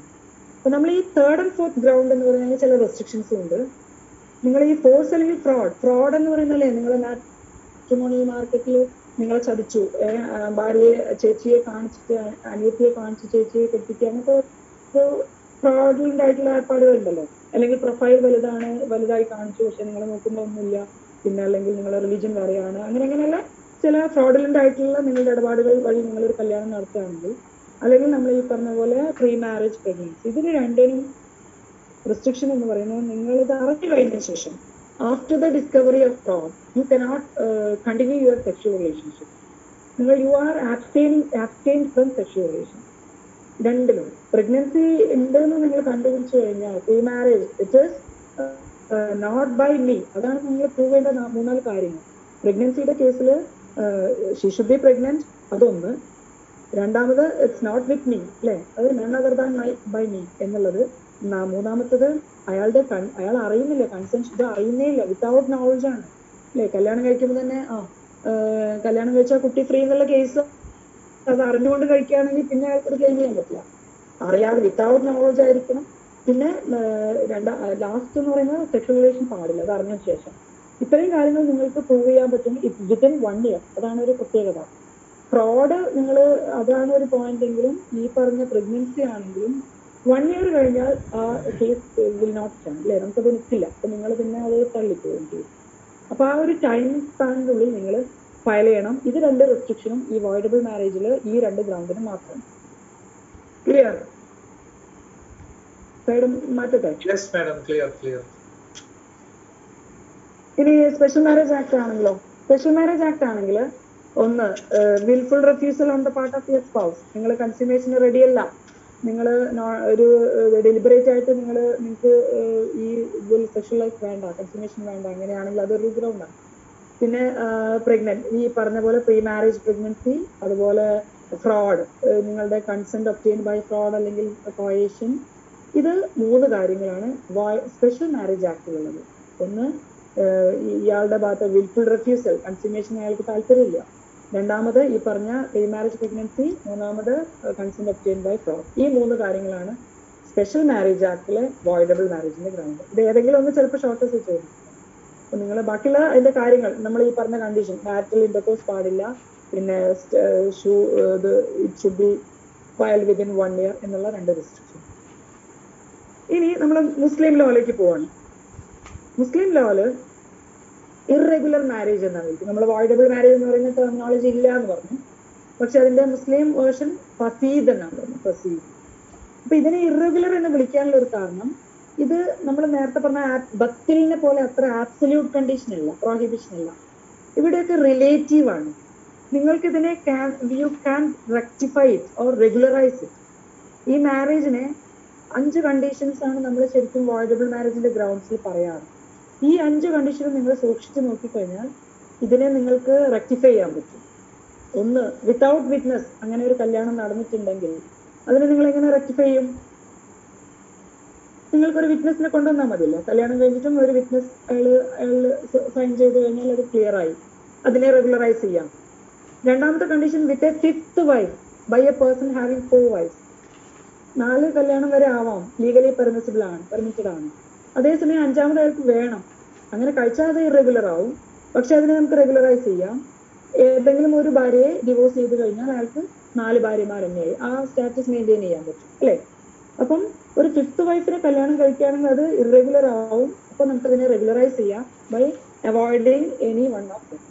ഇനി തേർഡ് എന്ന് പറയുന്നത് വിത്ത് എ വുമൺ അണ്ടർഗോയിങ് ഇദ്ദ അല്ലെങ്കിൽ ഇദ്ദത്ത്. അപ്പൊ നിങ്ങൾ ഇദ്ദത്ത് എന്ന് പറഞ്ഞ ഷോർട്ട് നോട്ട് ചോദിക്കുകയാണെങ്കിൽ നിങ്ങൾക്ക് അറിയണം ഇദ്ദ എന്താണ്. ഇദ്ദ എന്താണ്? പെട്ടെന്ന് പറഞ്ഞു. ഇതറിയാം. ഇതാന്ന് പറഞ്ഞാൽ ഒന്നുമില്ല, നിങ്ങൾ ഒരു എന്താണ് ഫോർ എസ്റ്റാബ്ലിഷിംഗ് യുവർ പെറ്റേണിറ്റി. ഇപ്പം ആരാണ് അച്ഛൻ എന്ന് പറയുന്നത് നമുക്കൊരു കൺഫർമേഷന് വേണ്ടിയിട്ട്, അല്ലെങ്കിൽ ഇയാള് പ്രഗ്നന്റ് ആണോ എന്ന് കൺഫേം ചെയ്യാൻ വേണ്ടി women is prohibited from marriage four A certain period, അല്ലെ? നിങ്ങളെ കല്യാണം കഴിക്കാൻ സമ്മതിക്കില്ല കുറച്ചു കാലത്തേക്ക്. അത് എപ്പോഴാണ് ഇദ്ദ പീരീഡ് നിങ്ങൾ ഒബ്സർവ് ചെയ്യേണ്ടത്? 2 സിറ്റുവേഷനിലാണ്. ഒന്ന്, നിങ്ങളുടെ ഹസ്ബൻഡ് മരിച്ചുപോയാൽ, ഡെത്ത് അല്ലെങ്കിൽ ഡിവോഴ്സ്. ഡി എന്ന് ആലോചിച്ചാൽ മതി. ഭാര്യ ഇദ്ദ അനുഷ്ഠിക്കേണ്ട സമയം എന്ന് പറയുന്നത് either the death of the husband or the divorce on by the husband. അയാൾ നിങ്ങൾ ഡിവോഴ്സ് ചെയ്തു അല്ലെങ്കിൽ അയാൾ മരണപ്പെട്ടു. ഇങ്ങനെയുള്ള 2 സിറ്റുവേഷനിലും every Muslim wife is obliged in duty bound to observe iddat. ഈ ഇദ്ദ അനുഷ്ഠിച്ചാൽ മാത്രമേ അവർക്ക് രണ്ടാമതൊരു കല്യാണം കഴിക്കാൻ പറ്റൂ. അപ്പൊ ഇദ്ദ പീരീഡ് എന്ന് പറയുന്നത് അതും ഒരു വ്യത്യാസമുണ്ട്. ഇപ്പം ഭർത്താവ് മരിച്ചിട്ടാണ് നമ്മൾ ഇദ്ദ അനുഷ്ഠിക്കുന്നതെങ്കിൽ നമുക്ക് ശരിക്കും 3 ലൂണാർ മന്ത്സ്, അല്ലെ, 3 മാസം നിങ്ങൾ ഇദ്ദ ഒബ്സർവ് ചെയ്യണം. അതല്ല, നിങ്ങൾ ഭർത്താവ് ഡിവോഴ്സ് ചെയ്തതാണെങ്കിൽ നമുക്ക് ശരിക്കും 4 മാസവും 10 ദിവസവും. അതാണ് ശരിക്കും ഐഡിയൽ പീരീഡ് എന്ന് പറയുന്നത്. 4 months and 10 days. ഇനി അയാള് പ്രഗ്നന്റ് ആണെങ്കിൽ അണ്ടിൽ ഡെലിവറി. ഇതാണ് ശ്രദ്ധിക്കേണ്ടത്. ഏതാണോ ലോങ്ങർ പീരീഡ് അത്. അപ്പം മരിച്ചതാണെങ്കിൽ, ഇപ്പൊ ഭർത്താവ് മരിച്ചിട്ടാണ് ഇയാള് ഇദ്ദ അനുഷ്ഠിക്കുന്നതെങ്കിൽ 4 മാസവും 10 ദിവസവും ഭർത്താവ് മരിച്ചതാണെങ്കിൽ. അതേസമയം ഇയാള് ഡിവോഴ്സ് ആണ്, അങ്ങനെയാണെങ്കിൽ നിങ്ങൾക്ക് 3 മാസം. ഇപ്പൊ പ്രഗ്നന്റ് ആണെങ്കിൽ ടിൽ ദ ഡെലിവറി, അല്ലെങ്കിൽ പ്രഗ്നന്റ് അല്ലെങ്കിൽ അയാൾക്ക് 3 മാസം അയാൾ ഇദ്ദ അനുഷ്ഠിക്കും. അപ്പൊ ഈ ഇദ്ദ ഒബ്സർവ് ചെയ്യുക എന്ന് പറയുന്നത് ഇത്രയേ ഉള്ളൂ. അതൊരു period of prohibition from marriage സ്ത്രീകൾ ചെയ്യേണ്ടത്. അപ്പൊ അങ്ങനെ നിങ്ങൾ ഇദ്ദ അനുഷ്ഠിക്കാതെയാണ് നിങ്ങൾ രണ്ടാമത് കല്യാണം കഴിക്കുന്നതെങ്കിൽ അത് ഇറഗുലർ മാരേജ് ആണ്. 4മത്തത് prohibited by reason of difference of religion.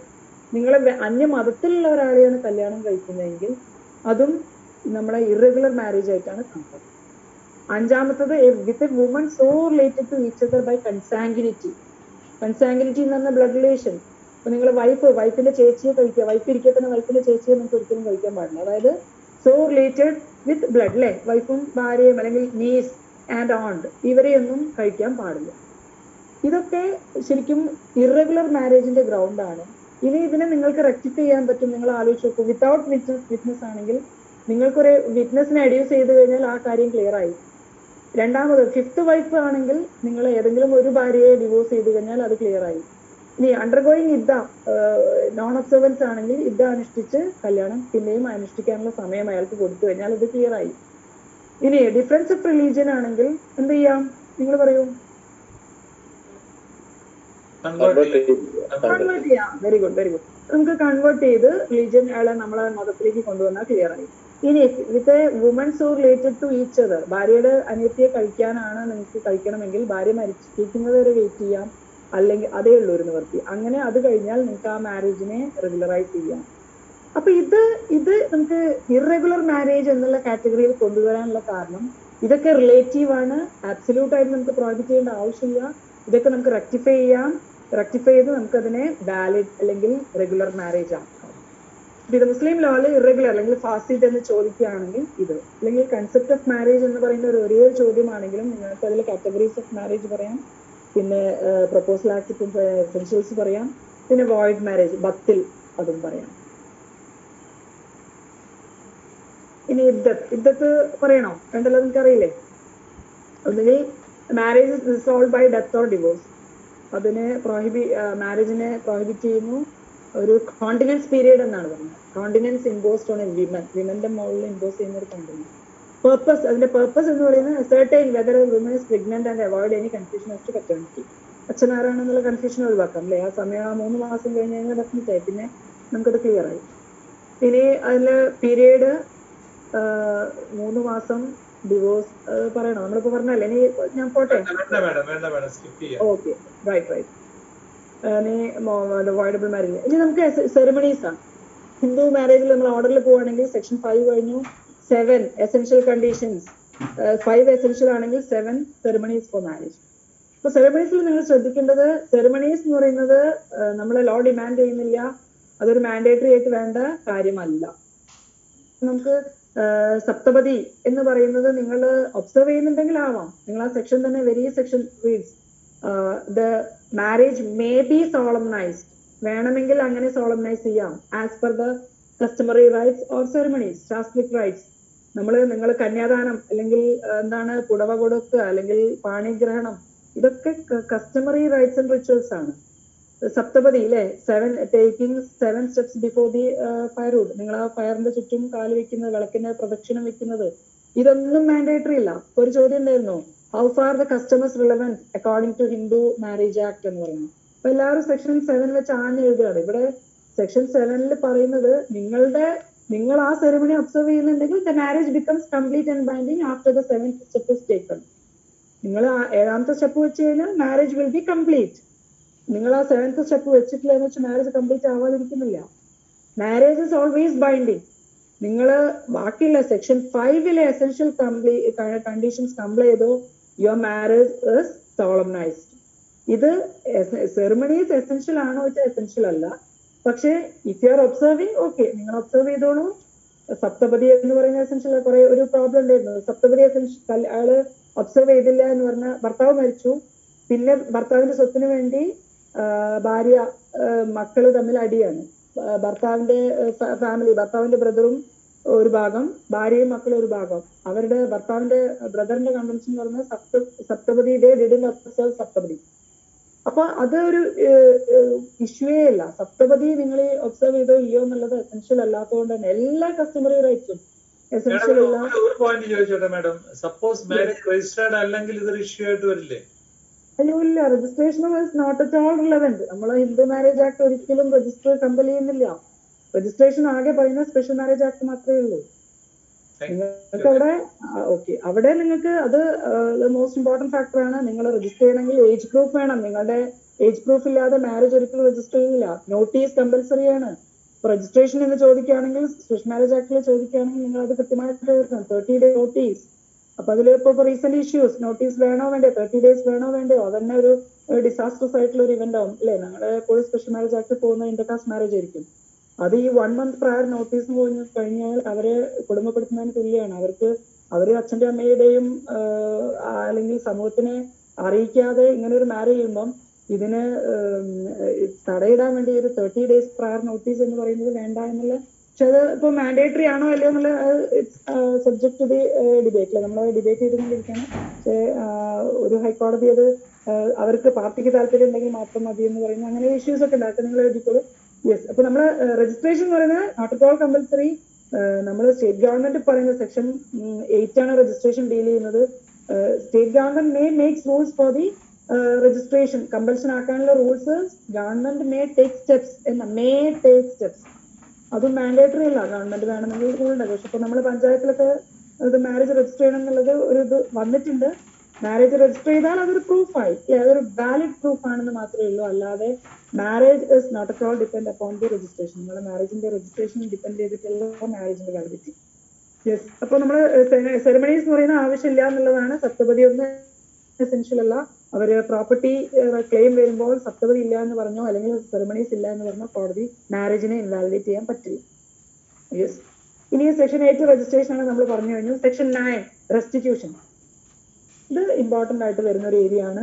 Restitution എന്ന് പറയുന്നത് ഇത്രയേ ഉള്ളൂ. മാരേജിന് ചില റൈറ്റ്സ് നമുക്ക് തരുന്നുണ്ട് അല്ലെ, റൈറ്റ്സ് ആൻഡ് ഡ്യൂട്ടീസ്. അതാണ് സ്റ്റാറ്റസ് ഓഫ് മാരേജ് എന്ന് പറയുന്നത്. So what are the rights? Rights എന്ന് പറയുന്നത് നിങ്ങളുടെ കോൺജുഗൽ റൈറ്റ്സ് ആണ് നിങ്ങളുടെ പ്രിസർവ് ചെയ്യാൻ നോക്കുന്നത്. Conjugal rights in the sense living together അല്ലെ, that is the essence of marriage. You should live together. നിങ്ങൾ ഒരുമിച്ച് ജീവിക്കുക ആസ് ഫാർ ആസ് പോസിബിൾ. അപ്പൊ ഈ ടുഗദർനെസ് അല്ലെങ്കിൽ കോൺജുഗൽ റൈറ്റ്സ് പ്രിസർവ് ചെയ്യാൻ വേണ്ടി ഒരു റെമഡി നമ്മൾ ഹിന്ദു മാരേജ് ആക്ടിൽ പറയുന്നു. എല്ലാ പേഴ്സണൽ ലോ ഇത് അപ്രൂവ് ചെയ്യുന്നുണ്ട്. സെക്ഷൻസ് വേറെയാണെന്ന് മാത്രം. അതിലെ ടേംസ് മാത്രം നിങ്ങൾ 2-3 പോയിന്റ്സ് ആണ് നമുക്ക് ഇതിൽ പറയാനുള്ളത്. പിന്നെ ജുഡീഷ്യൽ ആറ്റിറ്റ്യൂഡ്. നമ്മൾ ഈ ഒരു സെക്ഷന്റെ പ്രത്യേകത എന്ന് പറയുന്ന ആ സെക്ഷനിൽ തന്നെ പറയുന്നു, it all depends upon the satisfaction of the court. For example നമ്മൾ റാഫി ഒരു റെസ്റ്റിറ്റ്യൂഷൻ ഫയൽ ചെയ്യുകയാണെന്ന് വിചാരിക്കാം. റാഫി റെസ്റ്റിറ്റ്യൂഷൻ ഫയൽ ചെയ്യുന്നത് എന്തിനാണ്? അയാളുടെ ഭാര്യ, അയാളുടെ സ്പൗസ്. റാഫി മാരീഡ് ആണോ? അതെ. ഓക്കെ. അപ്പൊ റൈറ്റ് പേഴ്സൺ ആണ് ഞാൻ പറഞ്ഞത്. അപ്പൊ റാഫിയുടെ സ്പൗസ് വിട്ടുപോയി. റാഫി സ്പൗസിനെ തിരിച്ച് വിളിക്കാൻ വേണ്ടിയാണ് റെസ്റ്റിറ്റ്യൂഷൻ ഫയൽ ചെയ്തത്. അത് മാത്രമേ ഓർമ്മിക്കൂ. ഞാൻ മാരീഡ് ആണ്, at present I have my widower. അയ്യോ സോറി, ഞാൻ ഒരു എക്സ് റാഫി വിട്ടേക്കു, എക്സ് ആണ്. അപ്പൊ ഓക്കെ, അപ്പൊ നമ്മള് എക്സ് അയാളുടെ വൈഫ് പോയി, ആ വൈഫിന് ആ ദാമ്പത്യം പുനഃസ്ഥാപിക്കുക, അതാണ് നമ്മളതിന്റെ മലയാളം അല്ലേ. ദാമ്പത്യ ബന്ധത്തെ പുനഃസ്ഥാപിക്കുക അല്ലെങ്കിൽ റെസ്റ്റോർ ചെയ്ത് കിട്ടുക. നിങ്ങളുടെ കോൺജുഗൽ റൈറ്റ്സ് വിട്ടുപോയതിനെ നമ്മൾ ഒന്നുകൂടി നമ്മൾ തിരിച്ചു വിളിക്കാൻ വേണ്ടിയിട്ടുള്ള ഒരു കോഴ്സ്. അതുകൊണ്ടാണ് ഇതൊരു മാക്സിമം റെമഡി എന്ന് നമ്മൾ പറയുന്നത്. അതേപോലെ തന്നെ അതൊരു റൈറ്റ്സ് സെക്യൂർ ചെയ്യാനുള്ള ഒരു ഇൻസ്റ്റിറ്റ്യൂഷനാണ്. പക്ഷെ ഇതും ഓൾവേസ് അണ്ടർ ഡിബേറ്റ്. ഇത് ഇപ്പം വളരെ വേണ്ട ആവശ്യമുള്ള സെക്ഷൻ ചർച്ച നടന്നുകൊണ്ടിരിക്കുകയാണ്. സെക്ഷൻ 9 എന്ന് പറഞ്ഞാൽ അൺകോൺസ്റ്റിറ്റ്യൂഷനാണ് എന്ന് പറഞ്ഞ കേസസ് ഉണ്ട്. അത് രണ്ടാമതും റെസ്റ്റോർ ചെയ്തു. അപ്പൊ അതൊരു ഫുട് മാർക്ക് മാത്രമായിട്ട് അല്ലെങ്കിൽ ഫുട് നോട്ട് മാത്രമായിട്ട് നിൽക്കുന്ന കേസാണ് സരിത വേഴ്സസ് വെങ്കട്ട സുബയ്യ. ഡിസ്കഷൻ വേണോ? നമ്മളെ ഫിലിം സ്റ്റാർ സരിത അങ്ങനെ ചോദിക്കുകയാണെങ്കിൽ, അതായത് ഈ റെസ്റ്റിറ്റ്യൂഷൻ എന്ന് പറയുന്നത് section 9 is unconstitutional. Is it a valid decision? ഇല്ല മേഡം, അത് ഓവർറൂൾ ചെയ്തില്ലേ? അത് ഓവർറൂൾ ചെയ്തില്ലേ? സുപ്രീം കോടതി ഓവർറൂൾ ചെയ്തില്ലേ? അത് തൊട്ടടുത്ത് ഡൗൺ ചെയ്തു 9. പക്ഷെ അതിനെ ഓവർറൂൾ ചെയ്ത കേസസ് ആണ് നിങ്ങൾ സൈഡിലേക്ക് നോക്കിയാൽ കാണാം. Harvinder Kaur and Saroj Rani.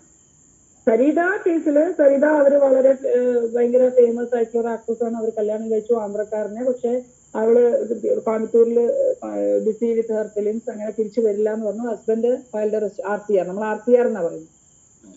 RCR file ചെയ്തു, അവള് വരില്ല എന്ന് പറഞ്ഞു. അവള് പറയാനുള്ള കാരണം സെക്ഷൻ 9 എന്ന് പറയുന്നത് അൺകോൺസ്റ്റിറ്റ്യൂഷണൽ ആണ്. Because it violates her constitutional rights 14, 21, 19 അതിനൊക്കെ വയലേറ്റ് ചെയ്യുന്നു. അവരുടെ sexual autonomy, right to privacy ചെയ്യുന്നു സെക്ഷൻ 9. ഞാൻ വേണ്ട, ഞാൻ വിട്ടുപോയി, എന്തിനാണ് തിരിച്ചു വിളിക്കുന്നത്? അതെന്നെ തിരിച്ചു വിളിക്കേണ്ട ആവശ്യമില്ല, ഞാൻ വരില്ല എന്നുള്ളതാണ് അവരുടെ കണ്ടൻഷൻ. അപ്പൊ ഇവിടെ കോടതി ആന്ധ്ര ഹൈക്കോർട്ട് അവരുടെ കണ്ടൻഷനൊക്കെ അപ്രൂവ് ചെയ്ത് സെക്ഷൻ 9 സ്റ്റക്ക് ഡൗൺ ചെയ്തു. അപ്പൊ അതിൽ നമ്മൾ പ്രൂവ് ചെയ്യേണ്ട 3 കാര്യങ്ങൾ. ഒന്ന്, the spouse should reasonably withdrawn from the society of the other without any reason. ആ 2 പോയിന്റാണ് നിങ്ങൾ പറയേണ്ടത്. അതായത് അത് ഭാര്യ ഫയൽ ചെയ്താലും ഭർത്താവ് ആർക്കും ഫയൽ ചെയ്യാട്ടോ. either the husband or wife may file on the grounds, first ground, the spouse, the opposite party അല്ലെങ്കിൽ respondent reasonably withdrawn from the society. അതായത് നിങ്ങളെ സൊസൈറ്റൽ റിലേഷൻ, നിങ്ങളുടെ ഫാമിലി റിലേഷൻ അയാൾ നിങ്ങളെ വിട്ടുപോയി. ഇനി രണ്ടാമത്തെ കാരണം, without any cause, without any justifiable ground. നിങ്ങൾക്ക് ഒരു കാരണവും ഇല്ലാതെയാണ് നിങ്ങൾ അയാളെ വിട്ടുപോയത്. അപ്പൊ കാരണമില്ല എന്ന് പറഞ്ഞപ്പോ അയാളെ സ്ഥിരമായിട്ട് നാഗ് ചെയ്ത് അയാൾ മെന്റലി ഹറാസ് ചെയ്ത എക്സ്, അയാളെ ഭാര്യയെ എന്നും അടിയും പിടിയും ക്രൂവൽറ്റി എല്ലാ ഗുണങ്ങളും ഉണ്ട്. ഭാര്യയെ വിട്ടുപോയി, എനിക്കവിടെ നിൽക്കാൻ പറ്റുന്നില്ല എന്ന് പറഞ്ഞ് വിട്ടുപോയാൽ that is a withdrawal with cause ആണ്. അത് കാരണത്തോടു കൂടിയ ഭാര്യ പോയത്.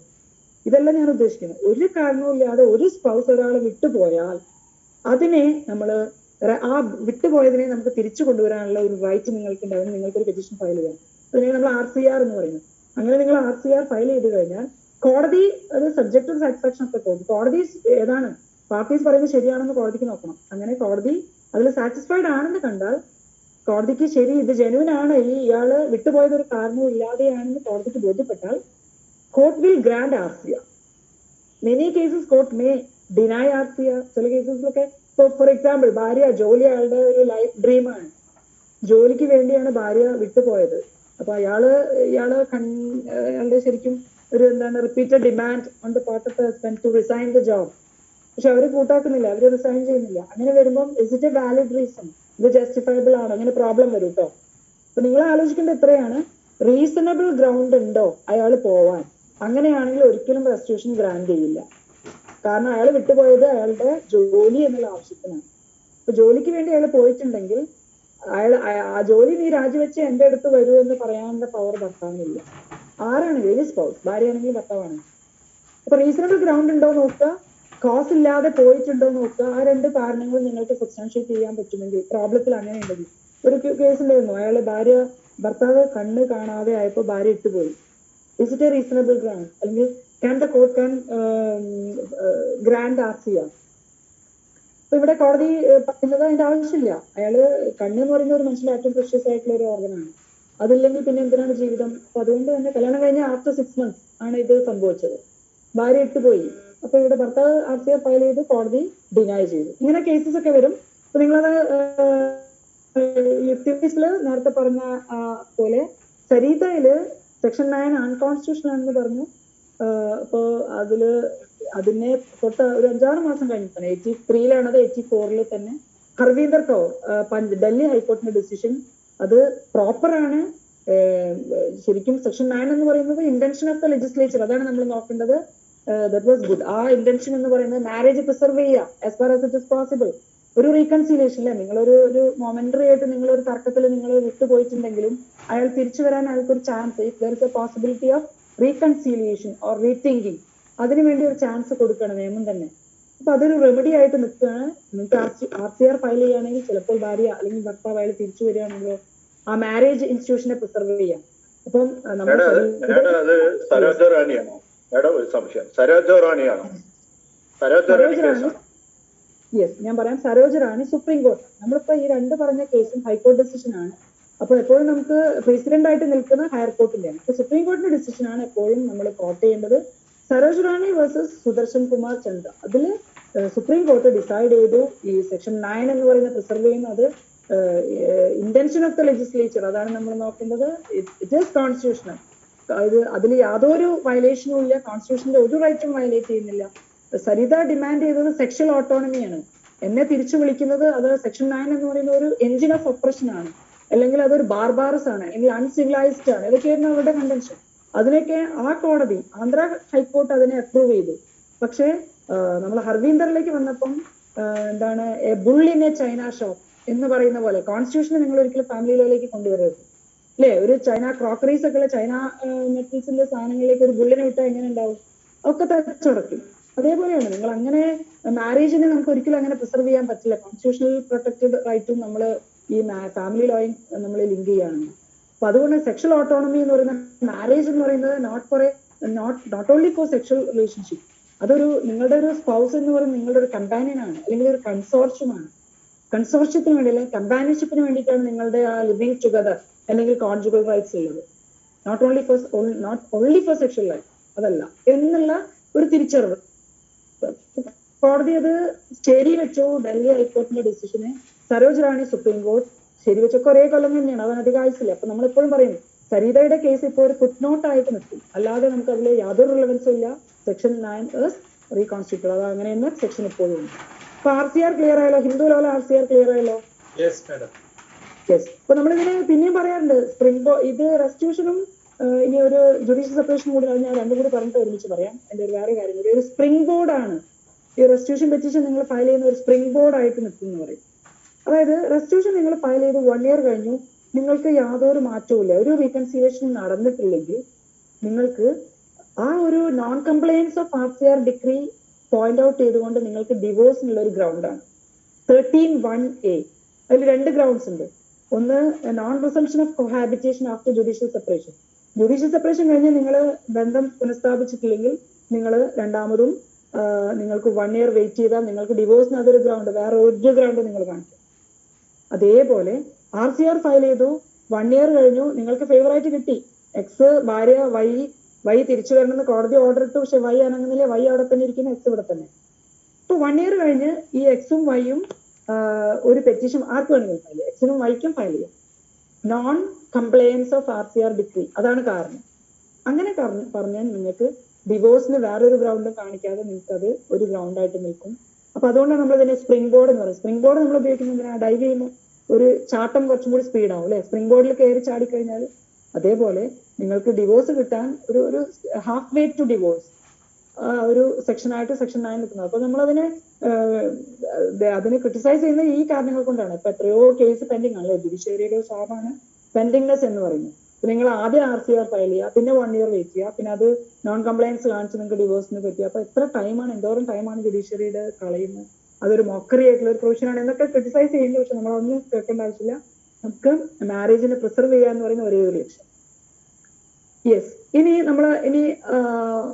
ഇതിലെ കുറെ ജുഡീഷ്യറി കേസസ് ഉണ്ട് കേട്ടോ. ഇത് പ്രോബ്ലം വരാവുന്ന ഏരിയ ക്രൂവൽറ്റി കോൺസ്റ്റിറ്റ്യൂട്ട് ചെയ്യോ ഈ ഇങ്ങനെ വിട്ടുപോയി കഴിഞ്ഞാൽ. അപ്പൊ അത് റീസണബിൾ ആണോ അല്ലയോ എന്നുള്ളത് നിങ്ങൾ യുക്തിപൂർവ്വം ആലോചിച്ച് പറയാം. പിന്നെ ഒരു കേസ് ഉണ്ടായിരുന്നു, അമ്മായിമ്മയുടെ നാഗിങ്, അതുകൊണ്ട് ഭാര്യ വിട്ടുപോയി. നിങ്ങൾ എന്ന് എനിക്ക് സ്വന്തമായിട്ടൊരു വീട് എടുക്കുന്ന, അപ്പൊ ഞാൻ തിരിച്ചു വരാം, എന്ന് പറഞ്ഞു കഴിഞ്ഞാൽ ഇവിടെ കോടതി ഒരിക്കലും റെസ്റ്റിറ്റ്യൂഷൻ ഗ്രാന്റ് ചെയ്യില്ല. കാരണം ഒരു ഭാര്യയെ പ്രൊട്ടക്ട് ചെയ്യുക എന്ന് പറയുന്നത് ഭർത്താവിന്റെ ഡ്യൂട്ടിയാണ്. അങ്ങനെയുള്ള കേസ് ലോസ് ഒക്കെ ഉണ്ട്. അത് ഞാൻ ഒരുപാട് കേസ് ലോസ് ഉണ്ടെന്ന് നമുക്ക് അതൊന്നും ഡിസ്കസ് ചെയ്യാൻ സമയമില്ല. യെസ്. ഇനി പിന്നെ ഒരു ഏർലിയർ നോഷൻ വേണ്ട ജുഡീഷ്യറിയുടെ ആറ്റിറ്റ്യൂഡ് നമ്മൾ പറയേണ്ട. യെസ്. ഇനി ഒരു മിനിറ്റ്, നമ്മള് റെസ്റ്റിറ്റ്യൂഷൻ അണ്ടർ ഹിന്ദു ലോ ആണ് നമ്മളിപ്പോ ഡിസ്കസ് ചെയ്തത്. ഇനി അതിന്റെ മുസ്ലിം ലോ, ക്രിസ്ത്യൻ ലോ, അതാണ് നമ്മൾ പറയാൻ പോകുന്നത്.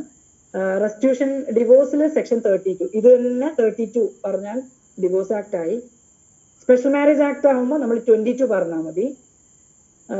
പ്രൊവിഷൻ ഒക്കെ ഇത് തന്നെ, ഒരു മാറ്റമില്ല പ്രൊവിഷനിൽ, അതങ്ങനെ തന്നെ സെക്ഷൻ മാത്രം മാറ്റാം. മുസ്ലിം ലോയില് നമുക്കറിയാം പ്രൊവിഷൻസ് ഇല്ല. പക്ഷെ RCR എന്ന് പറയുന്ന മുസ്ലിം ലോയിലും ഉണ്ട്. അവിടെ മുസ്ലിം ലോയില് അപ് ടു 4 എന്ന് പറയുന്നതാണ് പോളിഗമസ് മാരേജ് അവിടെ പെർമിസിബിൾ ആണ്. അങ്ങനെ വരുമ്പം ഒരു ഭാര്യ സെക്കൻഡ് വൈഫ് അല്ലെങ്കിൽ തേർഡ് വൈഫ് അവര് ഫയൽ ചെയ്യണം, RCR ഫയൽ ചെയ്താൽ അവിടെ കോടതി എങ്ങനെ ജസ്റ്റിഫൈ ചെയ്യും ആ ഒരു പെറ്റീഷനെ എന്നുള്ളതാണ്. അപ്പൊ ഇവിടെയും RCR ഉണ്ട്, ആർക്ക് വേണമെങ്കിലും ഫയൽ ചെയ്യാം. ഇപ്പൊ നമ്മള് കേസ് ലോസ് ആണ് അവിടെ അതിനുള്ള അവലംബം. കേസ് ലോസിൽ കൃത്യമായിട്ട് പറയുന്നു, even the second marriage itself constitute cruelty. ഭർത്താവ് രണ്ടാമതൊരു കല്യാണം കഴിക്കുകയാണെങ്കിൽ തന്നെ അത് തന്നെ ഒരു ക്രൂവൽറ്റി ആയിട്ട് ഭാര്യയ്ക്ക് പോയിന്റ് ഔട്ട് ചെയ്യാം. അപ്പൊ അത് റീസണബിൾ ഗ്രൗണ്ട് ആണ്. റെസ്റ്റിറ്റ്യൂഷൻ ഫയൽ ചെയ്ത് കഴിഞ്ഞാൽ കോടതി ചിലപ്പോൾ അവർക്ക് റെസ്റ്റിറ്റ്യൂഷൻ ഗ്രാന്റ് ചെയ്യും. ഭർത്താവ് വരുന്നേ ഇല്ല, 4 ഭാര്യമാരുണ്ടെന്ന് പറഞ്ഞിട്ട് ഒരു ഭാര്യയുടെ അടുത്ത് തീരെ വരുന്നില്ല, അയാൾ റെസ്റ്റിറ്റ്യൂഷൻ ഫയൽ ചെയ്യുകയാണെങ്കിൽ ആ ക്രൂവൽറ്റി എന്ന് പറയുന്ന ഗ്രൗണ്ടിൽ നമുക്ക് നിൽക്കാം. ഇനി ഭാര്യ ഈ ഏജ് ക്ലിയർ അല്ല, അല്ലെങ്കിൽ ഇദ്ദ പീരീഡ് ഒബ്സർവ് ചെയ്യുന്നതിന്റെ മുന്നേ തന്നെ ഭർത്താവ് രണ്ടാമത് കല്യാണം കഴിച്ചു, എന്നിട്ട് ഈ ആദ്യ ഭാര്യ തിരിച്ചുപോയി. ഇപ്പൊ ഈ ആദ്യ ഭാര്യയോട് തിരിച്ചു വരണം എന്ന് പറഞ്ഞ ഭർത്താവ് ഫയൽ ചെയ്യാം. ഞാൻ പറയുന്നത് ഫാസ്റ്റ് ആയി പോകുന്നുണ്ടോ? ക്ലിയർ ആവുന്നുണ്ടോ? ഹലോ, ക്ലിയർ ആവുന്നുണ്ട്. ഞാൻ ഫാസ്റ്റ് ആണെങ്കിൽ ഞാൻ സ്ലോ ചെയ്യാം, അല്ലെങ്കിൽ ഞാൻ നിർത്താം, നിങ്ങൾ പറയണേ. ഞാൻ ഇങ്ങനെ ഓർഡറിൽ പറഞ്ഞു പോകുന്നേ ഉള്ളൂ. അപ്പൊ നമ്മൾ മുസ്ലിം ലോയിലും RCR എന്ന മുസ്ലിം ലോ മാത്രം രജിസ്ട്രേഷൻ ചോദിച്ച ഏരിയ ക്വസ്റ്റ്യൻ പേപ്പർ ഉണ്ട്. അങ്ങനെ ചോദിക്കുകയാണെങ്കിൽ നിങ്ങൾ പ്രൊവിഷൻ ഇല്ലാതെ തന്നെ ഹിന്ദുവിലോട് അതേ പ്രൊവിഷനൊക്കെ നിങ്ങൾ അത് ഡെപ്പിക്ട് ചെയ്താൽ മതി. പക്ഷെ വേർഡിംഗ് ഒക്കെ പറയാതെ തന്നെ കാര്യങ്ങൾ പറഞ്ഞാൽ കൃത്യമാണ്. ഇവിടെയും വൈഫിന് right to demand fulfilment by the husband. അയാളുടെ മാരിറ്റൽ ഡ്യൂട്ടി അയാൾ ചെയ്യുന്നില്ല എന്ന് പറഞ്ഞ് ഭാര്യയ്ക്ക് കംപ്ലൈന്റ് ഫയൽ ചെയ്യാം. കോടതി court may grant, definitely court may grant RCR grant ചെയ്യാം. യെസ്. ഇനി ജുഡീഷ്യൽ സെപ്പറേഷൻ നമുക്ക് 13 കൂടി കഴിഞ്ഞാൽ ക്ലിയർ ആയി. 10 എന്ന് പറയുന്നതാണ് ജുഡീഷ്യൽ സെപ്പറേഷൻ ഹിന്ദുവില്. അതിന്റെ സ്പെഷ്യൽ മാരേജ് 23, ഡിവോഴ്സ് ആക്ട് 22, ഈ 3 സെക്ഷൻ. ജുഡീഷ്യൽ സെപ്പറേഷന്റെ പ്രത്യേകത എന്ന് പറയുന്നത് നിങ്ങളുടെ legal status, marital status retain ചെയ്യും. You cannot marry again during the pendency of your suit. നിങ്ങളൊരു ജുഡീഷ്യൽ സെപ്പറേഷൻ ആണ് നിങ്ങൾ ഫയൽ ചെയ്യുന്നതെങ്കിൽ നിങ്ങൾക്ക് ഒരു റീമാരേജ് ഇസ് നോട്ട് പോസിബിൾ. പക്ഷേ നിങ്ങളുടെ മാരിറ്റൽ സ്റ്റാറ്റസ് അവിടെ തന്നെ നിൽക്കുന്നുണ്ട്. നേരത്തെ പറഞ്ഞത് നേരെ വിപരീതം. ജഗത് ഇതിന്റെ പ്രത്യേകത എന്ന് പറയുന്നത് നിങ്ങൾക്ക് മറ്റേത് റെസ്റ്റിറ്റ്യൂഷനിൽ നിങ്ങളുടെ അറ്റുപോയ ബന്ധത്തെ പുനഃസ്ഥാപിക്കാനാണെങ്കിൽ ഇവിടെ നിങ്ങളെ ബന്ധം കുറച്ചു കാലത്തേക്ക് ഒന്ന് വിടുതൽ കൊടുക്കാൻ, അല്ലെ, സെപ്പറേറ്റഡ് ആവാൻ വേണ്ടി 2 പാർട്ടിക്കും ഫയൽ ചെയ്യാം. ഇതിന് റീസൺസ് വേണം. ഡിവോഴ്സിനുള്ള ഗ്രൗണ്ട്സ് ഏതെങ്കിലും ഒന്ന് നിങ്ങൾക്ക് കാണിക്കുകയാണെങ്കിൽ ജുഡീഷ്യൽ സെപ്പറേഷൻ നിങ്ങൾക്ക് അലൗ ചെയ്യും. ജുഡീഷ്യൽ സെപ്പറേഷന്റെ പ്രത്യേകത എന്ന് പറയുന്നത് നിങ്ങൾക്ക് 1 year ജുഡീഷ്യൽ സെപ്പറേഷൻ നിങ്ങൾ ഫയൽ ചെയ്ത് യാതൊരു മാറ്റവും ഇല്ല.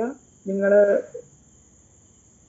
കോൺജുഗൽ റൈറ്റ്സ് ഒന്നും പിന്നെയും കണ്ടിന്യൂ ചെയ്തിട്ടില്ലെങ്കിൽ നിങ്ങൾക്ക് അത് തന്നെ ഒരു ഗ്രൗണ്ട് ആയിട്ട് ഡിവോഴ്സിന് ഉപയോഗിക്കാമെന്നാണ്. അതാണ് non resumption of resumption of your conjugal rights.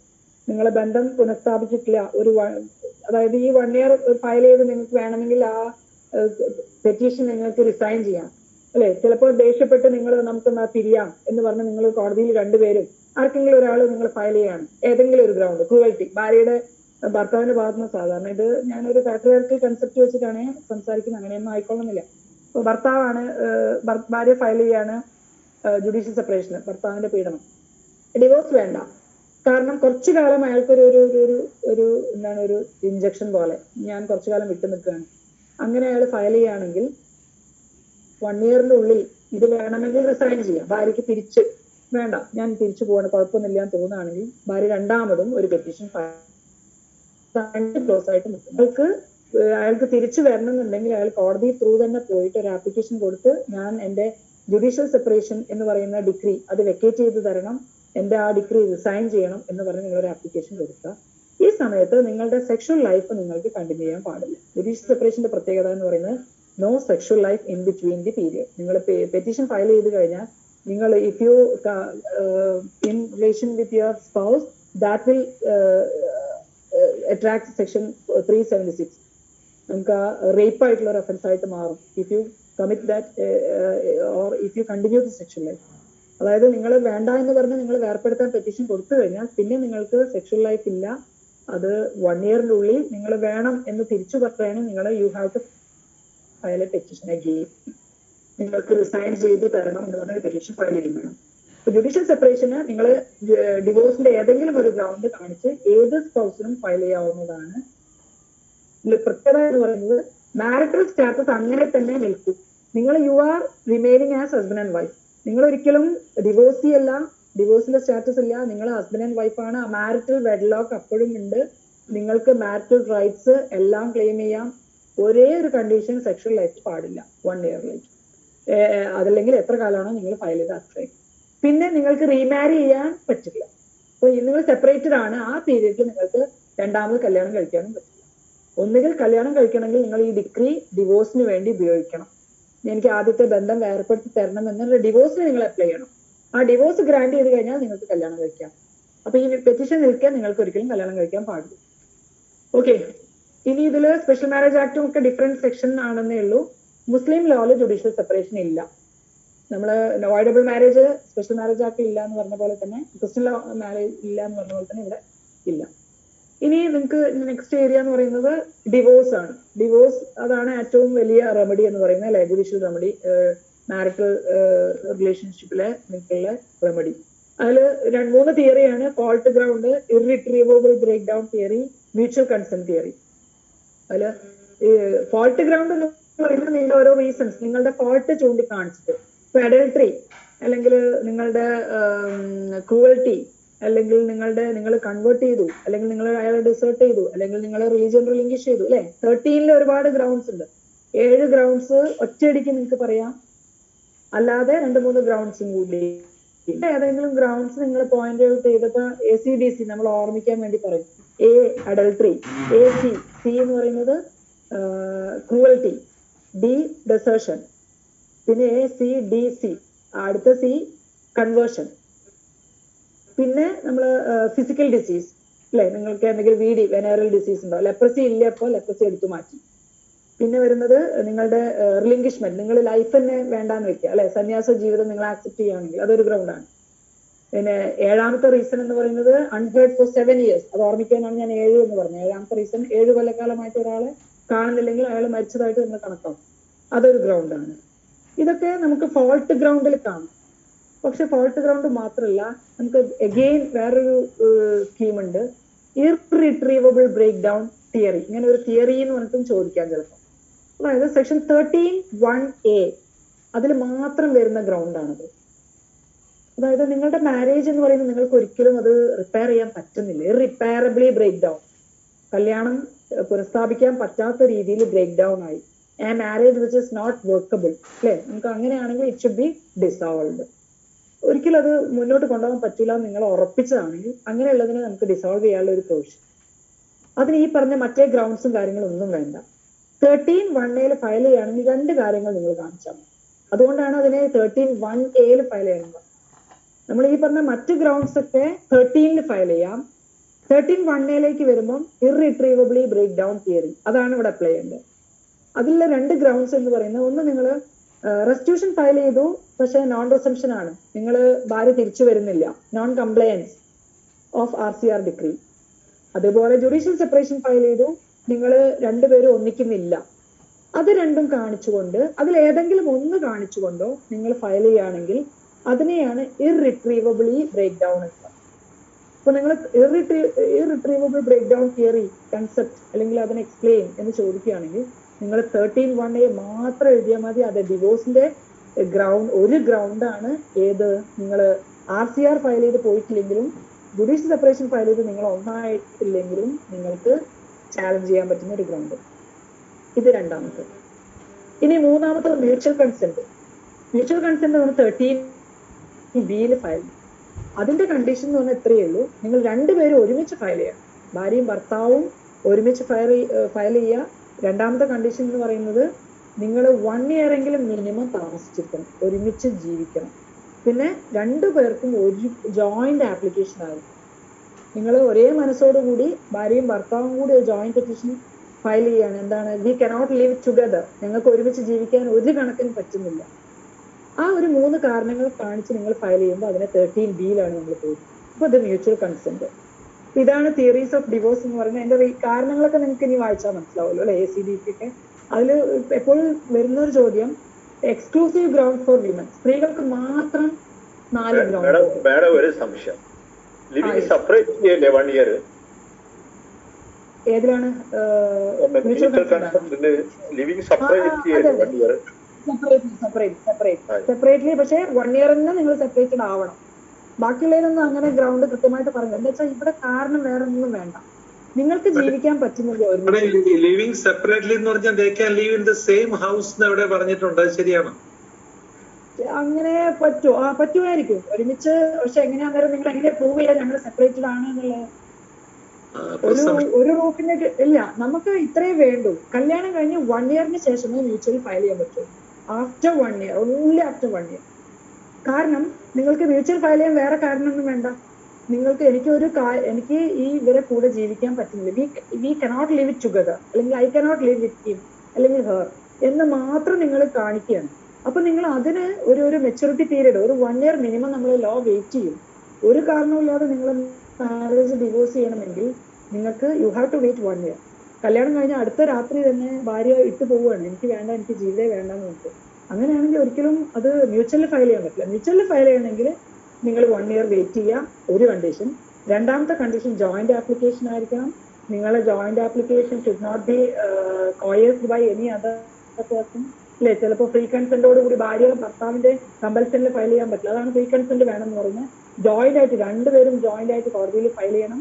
പിന്നെ 1 year എന്ന് പറയുന്ന വെയിറ്റ്, ആ ഒരു സെപ്പറേഷൻ. പിന്നെ അവരുടെ intention, V cannot live together, അതും പറയണം. അവർ ഞങ്ങൾക്ക് ജീവിക്കാൻ പറ്റില്ല, അത് മാത്രമേ ഉള്ളൂ റീസൺ. അങ്ങനെ നിങ്ങൾ മ്യൂച്വലാണ് ഫയൽ ചെയ്യുന്നതെങ്കിൽ നിങ്ങൾ 13(B)യിൽ പോവുക.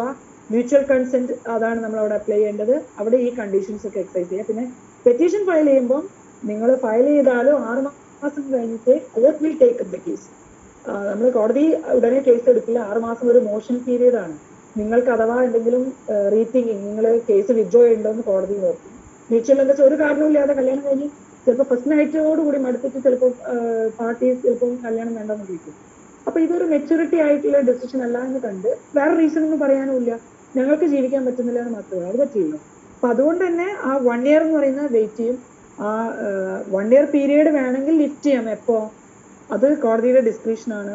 നിങ്ങൾ ഭാര്യയും ഭർത്താവും അപ്പുറം ഇപ്പുറം, ഇപ്പൊ പുറത്ത് ലണ്ടനിലാണ് ഭാര്യ അല്ലെങ്കിൽ ഭർത്താവ് ലണ്ടനിലാണ്, ഒരു കണക്കിന് അവർ ജോലി അവിടെ, ഇയാൾക്ക് ഇവിടെ ജോലി, ഒരു കണക്കിൽ അവർ യോജിക്കാൻ ചാൻസ് ഇല്ല. അല്ലെങ്കിൽ അവർ വളരെ മെജോറിറ്റി ഇപ്പൊ 8 months ഒക്കെ കഴിഞ്ഞു, ഇനി ആകെ 4 മാസമേ ഉള്ളൂ 12 കൊല്ലത്തിലേക്ക്, ഒരു കൊല്ലത്തിലേക്ക്. അപ്പൊ അങ്ങനെയൊക്കെ മെച്ചൂരിറ്റി പീരീഡ് കഴിയാറായി. ഇതൊക്കെ കോടതിയുടെ ഡിസ്ക്രിപ്ഷൻ ആണ്. കോടതി നോക്കിയിട്ട് മാൻഡേറ്ററി ആയിട്ട് പറയും. എന്നാൽ ചില കേസിൽ ജെന്യുവൻ ഗ്രൗണ്ട്സ് ഉണ്ടെങ്കിൽ കോടതി ആ 1 year എന്നുള്ളത് വെക്കേറ്റ് ചെയ്ത് ചിലപ്പോൾ 10 months ഒക്കെ കുറയ്ക്കാം. അല്ലാതെ കണ്ട് എന്തായാലും 1 year വേണമെന്നുള്ള മാൻഡേറ്ററി. ഇതാണ് ഡിവോഴ്സിനെ പറ്റി പറയാനുള്ളത്. ഇതിൽ പറയാനുള്ള എപ്പോഴും ചോദിക്കാറുള്ളത് എക്സ്ക്ലൂസീവ് ഗ്രൗണ്ട് ഫോർ വിമൻ എന്ന് പറഞ്ഞിട്ട്, സ്ത്രീകൾക്ക് മാത്രമുള്ള ഗ്രൗണ്ട്സ്. അങ്ങനെ ഒരു 4 ഗ്രൗണ്ട്സ് ഉണ്ട്. അത് ചിലപ്പോൾ ചോദിക്കാറുണ്ട്. നമ്മൾ സെക്ഷൻ 13 എന്ന് പറയുന്ന വലിയൊരു സെക്ഷനാണ്. ഞാൻ ഈ പറഞ്ഞ ACDC, മറ്റേ physical disease, relinquishment, religion relinquishment, അല്ലെങ്കിൽ അൺഹേർഡ് ഫോർ 7 years ഒക്കെ ഒരു കാരണം. അത് കഴിഞ്ഞ് മറ്റേ 13(1)A ഈ 2 കാര്യങ്ങളും RCR ഫയൽ ചെയ്ത് മറ്റേ ജുഡീഷ്യൽ സെപ്പറേഷൻ ഫയൽ ചെയ്ത് ഒരു മാറ്റമില്ല. അങ്ങനെ വരുമ്പോൾ ഇർറിട്രീവബിൾ. മൂന്നാമത് 13(B)യിൽ മ്യൂച്വൽ, രണ്ടുപേരും കൂടി ചേർന്ന് പെറ്റീഷൻ ഫയൽ ചെയ്യുന്നത്. ഈ 13(2) എന്ന് പറയുന്ന ലാസ്റ്റ് ഗ്രൗണ്ട്, അതായത് സ്ത്രീകൾക്ക് മാത്രമുള്ള ഗ്രൗണ്ട്. അത് മാത്രം ചോദിച്ചൊരു പരീക്ഷ ഒരു ക്വസ്റ്റ്യൻ ഉണ്ട്. ഡിവോഴ്സിനുള്ള അല്ലെങ്കിൽ ഇതിൽ ഏതെങ്കിലും ഒന്ന് ക്രൂവൽറ്റി മാത്രം ചോദിക്കാം with the help of decided cases, അങ്ങനെ ചോദിക്കാം. അപ്പൊ ഇത് എക്സ്ക്ലൂസീവ് ഗ്രൗണ്ട് എന്ന് പറഞ്ഞ 4 കാര്യങ്ങളാണ്. ഒന്ന്, പ്രീ ആക്ട് പോളിഗമസ് മാരേജ്. നമ്മൾ 95 മാത്രമാണ് മോണോഗമി എന്ന് പറഞ്ഞ റൂൾ നമ്മൾ ഇംപ്ലിമെന്റ് ചെയ്തത്. മോണോഗമിക്ക് മുന്നേ നമുക്ക് പോളിഗമസ് സിസ്റ്റം തന്നെയായിരുന്നു ഹിന്ദുവിൽ. അപ്പൊ അങ്ങനെ ഈ ആക്ടിന് മുന്നേ കല്യാണം കഴിച്ചു, പക്ഷെ ആ സ്പൗസ് ഇപ്പോഴും നിൽക്കുന്നുണ്ടെങ്കിൽ അത് തന്നെ ഒരു ഗ്രൗണ്ടാണ്. ഇപ്പൊ 2 ഭാര്യമാരും ഉണ്ട്, അങ്ങനെ പ്രീ ആക്ടുള്ള post section pre act polygamous എന്നല്ലേ, ചെറിയൊരു കൺഫ്യൂഷൻ ഉണ്ട്. അതായത് ഇത്രയേ ഉള്ളൂ, 2 ഭാര്യമാരും ജീവിച്ചിരിക്കുന്നുണ്ടെങ്കിൽ ഒരു ഭാര്യയ്ക്ക് കേസ് കൊടുക്കാം. ഇനി ഈ ആക്ട് ഇപ്പൊ ബാൻ ചെയ്യുന്നുണ്ട്, ഈ ഒരു ഭാര്യ ഇപ്പോഴും ജീവിച്ചിരിക്കുന്നുണ്ട്, അതുകൊണ്ട് എനിക്ക് ഡിവോഴ്സ് വേണം. ഇത് ഭാര്യമാർക്ക് മാത്രമുള്ള ഗ്രൗണ്ടാണ്. ഇനി ഒന്നത്. രണ്ടാമത്തത്, husband committed the offence of rape, sodomy, bestiality. ഇതിൽ ഏതെങ്കിലും ഒരു ഒഫൻസ് ഹസ്ബൻഡ് കമ്മിറ്റ് ചെയ്യുകയാണെങ്കിൽ വൈഫിന് കൊടുക്കാം. ഇനി മൂന്നാമത്, നിങ്ങൾക്ക് മെയിൻ്റനൻസ് ഓർഡർ കിട്ടിയിട്ടുണ്ട്, സെപ്പറേറ്റഡ് ആവാൻ വേണ്ടിയിട്ടുള്ള മെയിൻ്റനൻസ് ഓർഡർ കിട്ടി, ഭാര്യയ്ക്ക് സെപ്പറേറ്റ് ആയിട്ട് റിസൈഡ് ചെയ്യാനുള്ള ഓർഡർ കിട്ടി, പക്ഷെ ഭാര്യ യോജിച്ചിട്ടില്ല, ഭർത്താവായിട്ട് യോജിച്ചിട്ടില്ലെങ്കിൽ 1 കൊല്ലം കഴിഞ്ഞിട്ടും ഇവര് സെപ്പറേറ്റഡ് ആണെങ്കിൽ ഭാര്യയ്ക്ക് ഡിവോഴ്സിന് സ്പെഷ്യലി അയാൾക്ക് ക്ലെയിം ചെയ്യാം.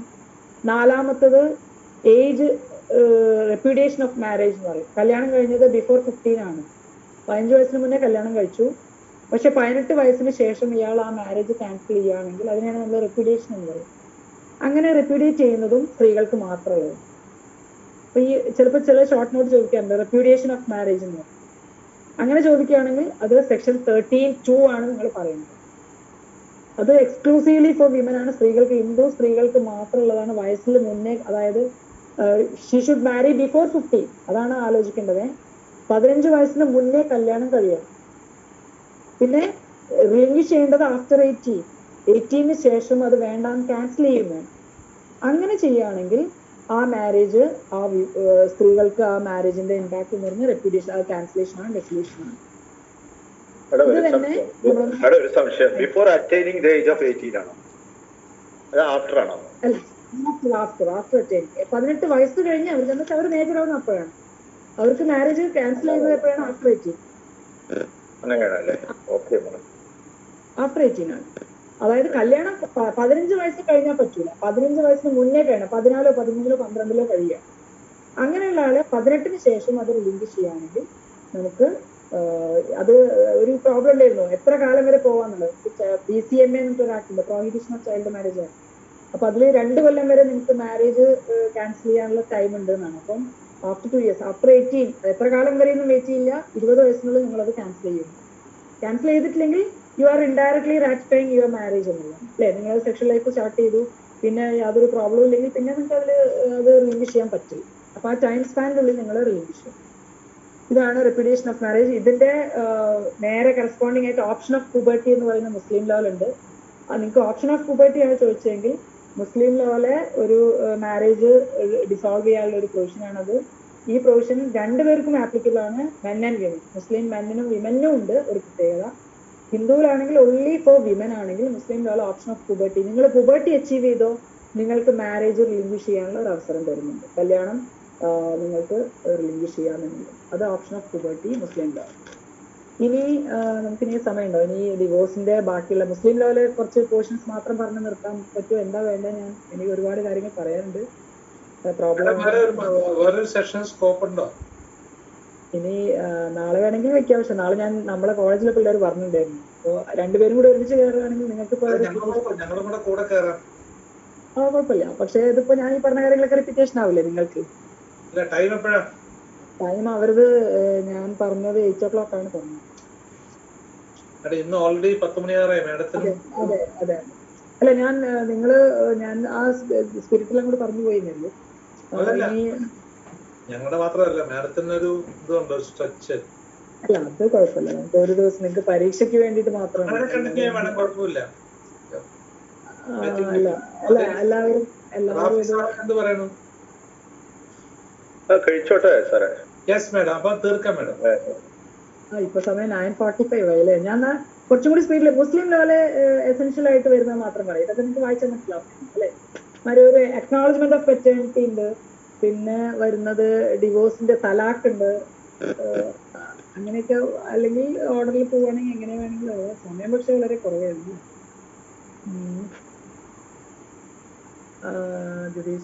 കേസ് ലോസ്, കൺവേർഷൻ,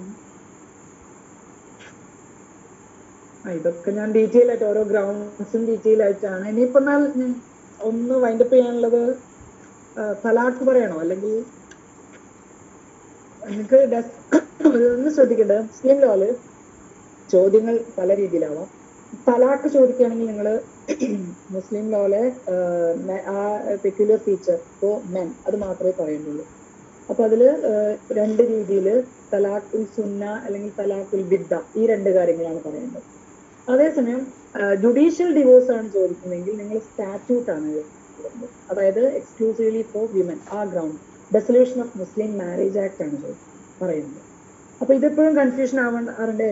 എന്ത് ചോദിച്ചാലും തലാഖ് എഴുതിയിട്ടുണ്ട്. ക്വസ്റ്റ്യൻ നോക്കണം. Dissolution of Muslim marriage act ചോദിക്കാൻ നമ്മൾ ഈ പറഞ്ഞ സെക്ഷൻ 2-ലെ കുറെ ഗ്രൗണ്ട്സ്, സെക്ഷൻ 2-ലെ ഒരു 5-8 ഗ്രൗണ്ട്സ്, ഇപ്പൊ നമ്മൾ ആ ഹിന്ദു ലോയിൽ പറയുന്ന അതേ ഗ്രൗണ്ട്സ് ഒക്കെ തന്നെയാണ് അതിലും പറയുന്നത്. അത് നിങ്ങൾ കൺഫ്യൂഷൻ വരരുതെന്ന് മാത്രമേ ഉള്ളൂ. അതേസമയം തലാഖാണ് ചോദിക്കുന്നതെങ്കിൽ അത് ശരിക്കും നോൺ സ്റ്റാറ്റ്യൂട്ടറി ആയിട്ടുള്ള ഒരു കാര്യമാണ്. അപ്പൊ ഞാൻ അതും കൂടി ഒന്ന് ആ സ്ലൈഡും കൂടി ഒന്ന് yes classification of dissolution of marriage slide കാണുന്നുണ്ടല്ലോ അല്ലെ? യെസ്, ഞാൻ 10 മണിയാകുമ്പോഴത്തേക്ക് നിർത്താം. ഈ സ്ലൈഡൊന്നും കൂടി നമുക്കൊന്ന് ഡിസ്കസ് ചെയ്യാം. ഇപ്പൊ ഡെസൊല്യൂഷൻ ഓഫ് മാരേജ് എന്ന് പറയുന്നത് ഒന്നുകിൽ death of husband or wife, ആരെങ്കിലും ഒരാൾ മരിച്ചു കഴിഞ്ഞാൽ ബൈ ആക്ട് ഓഫ് ഗോഡ് എന്ന് പറയും. പിന്നെ ബൈ ആക്ട് ഓഫ് പാർട്ടീസ്, അതാണ് നമ്മൾ ഡിവോഴ്സ് എന്ന് പറയുന്നത്. ഇനി ഡിവോഴ്സിന് പിന്നെയും നമ്മൾ എക്സ്ട്രാ ജുഡീഷ്യൽ ഡിവോഴ്സും ജുഡീഷ്യൽ ഡിവോഴ്സും. എക്സ്ട്രാ ജുഡീഷ്യൽ ഡിവോഴ്സ് ആണ് ഈ പറയുന്ന ഹസ്ബൻഡ് ഇൻവോക്ക് ചെയ്യുന്ന തലാഖും കാര്യങ്ങളൊക്കെ. അവിടെ കോടതിയും ബന്ധമില്ല, സ്റ്റാറ്റ്യൂട്ടും ബന്ധമില്ല. അതേസമയം ജുഡീഷ്യൽ ഡിവോഴ്സ് എന്ന് പറയുന്നത് വൈഫ് ഇൻവോക്ക് ചെയ്യുന്നത് under dissolution of Muslim marriage act. അപ്പൊ നിങ്ങൾ dissolution of Muslim marriage act എന്ന ചെറിയൊരു ഏരിയയാണ്, അതിൽ സെക്ഷൻ 2 മാത്രം നോക്കുക. അതിലാണ് ഗ്രൗണ്ട്സ് ഫോർ ഡിവോഴ്സ് എന്ന് പറയുന്നത്. ഈ പറയുന്ന ഗ്രൗണ്ട്സ് തന്നെയാണ്, പക്ഷെ ഇയേഴ്സിലൊക്കെ വ്യത്യാസമുണ്ട്. നമ്മൾ 7 കൊല്ലം അൺഹേർഡ് ആണെങ്കിൽ ചിലപ്പോൾ 4 കൊല്ലമായിരിക്കും. പിന്നെ ക്രൂവൽറ്റി അങ്ങനെയുള്ള കാര്യങ്ങളൊക്കെ കൃത്യമായിട്ടും മുസ്ലിം ലോയിലുണ്ട്. നമ്മളിനി ഈ ഹസ്ബൻഡ് ചെയ്യുന്നത്, അതായത് എക്സ്ട്രാ ജുഡീഷ്യൽ ഡിവോഴ്സിനെ നമ്മൾ അഗെയിൻ ക്ലാസിഫൈഡ് അണ്ടർ 3 ഹെഡ്സ്. ഒന്ന് ഹസ്ബൻഡ് മാത്രം ചെയ്യുന്നത് തലാഖ്. ഇനി വൈഫ് ചെയ്യുന്നതിനെ ഡെലിഗേറ്റഡ് തലാഖ് എന്ന് പറയും, അല്ലെങ്കിൽ തലാഖ് തഫ്വീസ് എന്ന് പറയും. ഇനി മ്യൂച്വൽ ചെയ്യുന്നത് ഖുല മുബാറക്. ഇപ്പൊ നിങ്ങൾക്ക് ചിലപ്പോൾ മ്യൂച്വൽ എഗ്രിമെന്റിലുള്ള ഡിവോഴ്സ് എന്ന് ചോദിച്ച് compare and contrast with Muslim law അങ്ങനെ ചോദിക്കുകയാണെങ്കിൽ ചിലപ്പോൾ ഇതൊക്കെ നിങ്ങളൊന്ന് കമ്പയർ ചെയ്ത് വെച്ച് ചിലപ്പോൾ അത് ആ 2 ക്വസ്റ്റ്യൻ ആണ്, എന്നാൽ 2 എഴുതണം. അപ്പൊ ഇതില് മ്യൂച്വൽ ഡിവോഴ്സ് ബൈ വൈഫ് എന്ന് മാത്രം, മ്യൂച്വൽ എഗ്രിമെന്റ് എന്ന് ചോദിക്കുമ്പോൾ നമ്മൾ ഖുലയും മുബാറക്കും മാത്രമായിട്ട്. അതേസമയം ബൈ ഹസ്ബൻഡ് ആണെങ്കിൽ തലാഖ്. ഇനി വൈഫിനും ഒരു പവർ ഉണ്ട്, അത് എല്ലാവരും യൂസ് ചെയ്യാറില്ല എന്നേ ഉള്ളൂ, പക്ഷേ അതിനെ നമ്മൾ ഡെലിഗേറ്റഡ് ഡിവോഴ്സ് എന്ന് പറയും. ഇപ്പൊ ഷോർട്ട് നോട്ട് ചോദിക്കുകയാണെങ്കിൽ എഴുതാം. അപ്പൊ നമ്മൾ തലാഖ് മാത്രം ഒന്ന് ഡിസ്കസ് ചെയ്യാം. തലാഖ് അല്ലെങ്കിൽ ഈ ഖുലാ മുബാറയാണ് ഞാൻ ആദ്യം പറഞ്ഞത് അല്ലെ? യെസ്, തലാഖ് എന്ന് പറയുന്നതിന് അഗെയിൻ ഡിവിഷൻ, തലാഖുൽ സുന്ന, തലാഖുൽ ബിദ്ദ. ഈ സുന്ന എന്ന് പറയുന്നതാണ് മോസ്റ്റ് യൂസ് ചെയ്യുന്ന, എല്ലാവരും ഉപയോഗിക്കുന്ന തലാഖ്, അല്ലെങ്കിൽ പ്രോപ്പറായിട്ട് കണ്ടുവരുന്നു. തലാഖ് ഉൽ ബിദ്ദ എന്ന് പറയുന്നത് അതാണ് നമ്മളിപ്പോ ബാൻ ചെയ്തത്. അപ്പൊ തലാഖ് ഉൽ ബിദ്ദ എന്ന് പറയുന്നതിനെ നമ്മൾ ബാൻ ചെയ്തു. ഷൈറ ബാനു കേസ്, ട്രിപ്പിൾ തലാഖ് ആക്ട്, അതൊക്കെ ഒന്ന് നോക്കി വെക്കുക. അത് ബിദ്ദത്ത് നമ്മളത് ബാൻ ചെയ്യാനുള്ള കാരണം അത് ഇറിവോക്കബിൾ ആണ്. നമുക്ക് ഒരിക്കലും ആ മാരേജിനെ പിന്നെ പ്രിസർവ് ചെയ്യാൻ പറ്റുന്നില്ല. ഇൻസ്റ്റന്റ് ആയിട്ട് നിങ്ങൾ അതിനെ കട്ട് ചെയ്യുക, ഡിസോൾവ് ചെയ്യുക. അതേസമയം തലാഖ് ഉൽ സുന്ന എന്ന് പറയുന്നത് അതിൽ നിങ്ങൾക്ക് ഒരു ചോയ്സ് ഉണ്ട്, നിങ്ങൾക്ക് സമയം തരുന്നുണ്ട്. ഡിവോഴ്സിന് കുറച്ച് സമയം, അത് റിവോക്ക് ചെയ്യാൻ പറ്റും, നിങ്ങൾക്ക് അത് തിരിച്ചെടുക്കാൻ പറ്റും. അത് അൺകോൺസ്റ്റിറ്റ്യൂഷണൽ എന്ന് പറയുന്നത് നിങ്ങൾക്ക് ആ ബന്ധത്തിനെ ഒരിക്കലും തിരിച്ചെടുക്കാൻ പറ്റുന്നില്ല, അതിന്റെ പ്രൊസീഡിങ്സ് കംപ്ലൈ ചെയ്യുന്നില്ല. അതുകൊണ്ടാണ് അതിനെ നമ്മൾ ബാൻ ചെയ്യണം, അത് അൺകോൺസ്റ്റിറ്റ്യൂഷണൽ ആണ് എന്ന് പറയുന്നത്. അപ്പൊ തലാഖ് ഉൽ സുന്നയാണ് ശരിക്കും പ്രോപ്പർ വേ ഓഫ് ഡിവോഴ്സ് എന്ന് പറയുന്നത്. തലാഖ് എല്ലാ സ്ഥലത്തും ഇല്ല, എപ്പോഴും ഉണ്ട്. പക്ഷെ അതിന്റെ ആ എന്താണ് പ്രാക്ടീസ് മാറിപ്പോയത് കൊണ്ടാണ് നമ്മൾ അതിനെ ബാൻ ചെയ്തത്. ഈ വിദ്യാൽ വരുമ്പോൾ അതിനെ ബാൻ ചെയ്തു എന്നാണ്. ഇനി സുന്ന പിന്നെ നമ്മൾ again classified under two heads, തലാഖ് അഹസൻ ആൻഡ് തലാഖ് ഹാസൻ. ഈ അഹസനും ഹാസനും ഇത്രയേ ഉള്ളൂ. അഹസൻ എന്ന് പറയുന്നത് അതാണ് ഏറ്റവും നല്ലത്, പ്രോപ്പർ ആയിട്ട് യൂസ് ചെയ്യുന്നത് അഹസൻ. AHSAN, എ എന്നുള്ള ആലോചിച്ചാൽ മതി. സ്റ്റാർട്ട് ചെയ്യുന്നത് അഹസനും മറ്റേത് ഹാസനും. ഹാസനാണ് ഏറ്റവും പ്രോപ്പർ ആയിട്ടുള്ള, മോസ്റ്റ് പ്രോപ്പർ എന്നാണ് അതിനെ വിളിക്കുന്നത്, അല്ലെങ്കിൽ ബെസ്റ്റ് മെത്തേഡ് എന്നാണ് പറയുന്നത്. ഇതിലെ പ്രത്യേകത ഇതൊരു സിംഗിൾ പ്രൊനൗൺസ്മെന്റ് ആണ്, ഒറ്റ തലാഖ് ചൊല്ലുക, അതാണ് ശരിക്കും തലാഖ് അഹസൻ. പക്ഷെ ഇത് ചൊല്ലുന്ന സമയം അതാണ് പ്രത്യേകത. Pronouncement must be made during A tar. അവര് തഹർ എന്ന് പറയും, അതെങ്ങനെ പ്രൊനൗൺസ് ചെയ്യണമെന്ന് അറിയില്ല. TUHR എന്ന് പറഞ്ഞാൽ ആ ഒരു ടോർ പീരീഡിലാണ് അവരത് പ്രൊനൗൺസ് ചെയ്യുന്നത്. ആ ടോർ പീരീഡ് എന്ന് പറഞ്ഞാൽ period in between menstruation, 2 menstruation കഴിഞ്ഞ് ഉള്ള ആ ഒരു സമയത്താണ് അയാൾ അത് പ്രൊനൗൺസ് ചെയ്യുന്നത്. ഈ പീരീഡിൽ അയാൾ പ്രൊനൗൺസ് ചെയ്ത് കഴിഞ്ഞാൽ he must abstain from sexual relation. അയാൾക്ക് പിന്നെ സെക്ഷൽ റിലേഷൻഷിപ്പ് പാടില്ല. അപ്പൊ അയാള് ഇത് ഡിക്ലെയർ ചെയ്തു, തലാഖ് ചൊല്ലിക്കഴിഞ്ഞു, ഒരു അടുത്ത മെൻസ്ട്രുവൽ പീരീഡിനുള്ളിൽ അയാള് സെക്ഷൽ ലൈഫ് സ്റ്റാർട്ട് ചെയ്യുകയാണെങ്കിൽ അത് റിവോക്ക് ചെയ്ത് കഴിഞ്ഞു, അല്ലേ? അതുകൊണ്ടാണ് അതിനെ റിവോക്കബിൾ എന്ന് വിളിക്കുന്നത്. നമ്മൾ ടൈം, ഒരേ സിംഗിൾ പ്രൊനൗൺസ്മെന്റ് ആണെങ്കിലും ടൈം എടുത്ത് ആ സമയം കാത്തിട്ടാണ് നമ്മളിത് ചെയ്യുന്നത്. ഇനി ഹാസനാണെങ്കിൽ അവിടെ അതിന്റെ 3 പ്രൊനൗൺസ്മെന്റ് ആണ്. അപ്പൊ ഇത് 3 ടൂർ പീരീഡിലാണ് പറയും. ആദ്യത്തെ ടൂർ പീരീഡിൽ ചെയ്തു, രണ്ടാമതും ഒരു ടൂർ എന്ന് പറയുന്നത് 2 മെൻസ്ട്രുവൽ കോഴ്സിന്റെ ഇടയിലുള്ള സമയത്ത്, രണ്ടാമതും അയാള് തലാഖ് ചൊല്ലി, മൂന്നാമതും അത് 3 ട്രിപ്പിൾ പ്രൊനൗൺസ്മെന്റ്. അപ്പൊ ഇതിനെ നമ്മൾ പ്രോപ്പർ എന്നാണ് പറയുന്നത്, അല്ലെങ്കിൽ ഗുഡ് എന്ന് പറയുമ്പോൾ മറ്റേത് നമ്മൾ വെരി ഗുഡ് എന്നാണ് വിളിക്കുന്നത്. ആദ്യത്തേതാണ് ahsan is the best form, അല്ലെങ്കിൽ വെരി ഗുഡ് ഫോം എന്ന് പറയുന്നു. ഇത് നമ്മൾ അതിന് പറയുന്ന പ്രോപ്പർ ആൻഡ് ഗുഡ് രണ്ടാമത്തത്. ഇപ്പൊ തലാഖ് ഹാസൻ എന്ന് പറയുന്ന പ്രോപ്പർ ആണെങ്കിൽ തലാഖ് അഹസൻ എന്ന് പറയുന്നത് ബെസ്റ്റ് ആണ്, മോസ്റ്റ് പ്രോപ്പർ ആണ്. അതൊരു വ്യത്യാസമേ ഉള്ളൂ. പക്ഷെ അവിടെ തലാഖ് അഹസൻ ഒരു പ്രൊനൗൺസ്മെന്റ് ആണെങ്കിൽ തലാഖ് ഹാസൻ ട്രിപ്പിൾ പ്രൊനൗൺസ്മെന്റ് ആണ്, 3 സക്സസീവ് ടോക്സ്. 3 പീരീഡ്, 3 മാസത്തോളം എടുത്ത് പറയുന്ന. അതിന്റെ ഇടയിൽ നിങ്ങൾ സെക്ഷൽ ലൈഫ് സ്റ്റാർട്ട് ചെയ്തിട്ടുണ്ടെങ്കിൽ അത് റിവോക്ക് ചെയ്ത് കഴിഞ്ഞു, പിന്നെയും നിങ്ങൾക്ക് ആ തലാഖ് ഇല്ല, പിന്നെ നിങ്ങൾ ബന്ധം പുനഃസ്ഥാപിച്ചു. അപ്പൊ അതുകൊണ്ടാണ് നമ്മൾ അത് പ്രോപ്പർ എന്ന് പറയുന്നത്. മറ്റേത് നിങ്ങൾ ഒറ്റയടിക്ക് പറയുക, ഒരു ട്രിപ്പിളി ഐ തലാഖ് ട്വൈസ്, അല്ലെങ്കിൽ ഐ തലാഖ് എന്ന് പറഞ്ഞു കഴിഞ്ഞാൽ അവിടെ നിങ്ങളുടെ മാരേജ് ഡിസോൾവ് ചെയ്ത് കഴിഞ്ഞു. അത് അത്രയും ഇൻസ്റ്റന്റേനിയസ് ആയതുകൊണ്ട് തന്നെ അത് ബാൻ ചെയ്യണം എന്നുള്ളതും ആ ഒരു പ്രാക്ടീസ്. 3 പ്രൊനൗൺസ്മെന്റ് വിതിൻ 1 ടൂർ, അതാണ് ഈ തലാഖ് ഉൽ ബിദ്ദത്ത് അല്ലെങ്കിൽ ട്രിപ്പിൾ തലാഖിന്റെ പ്രത്യേകത. ഇതാണ് തലാഖ് എന്നുള്ളത്. ഇനി നമുക്ക് സമയമുണ്ടോ?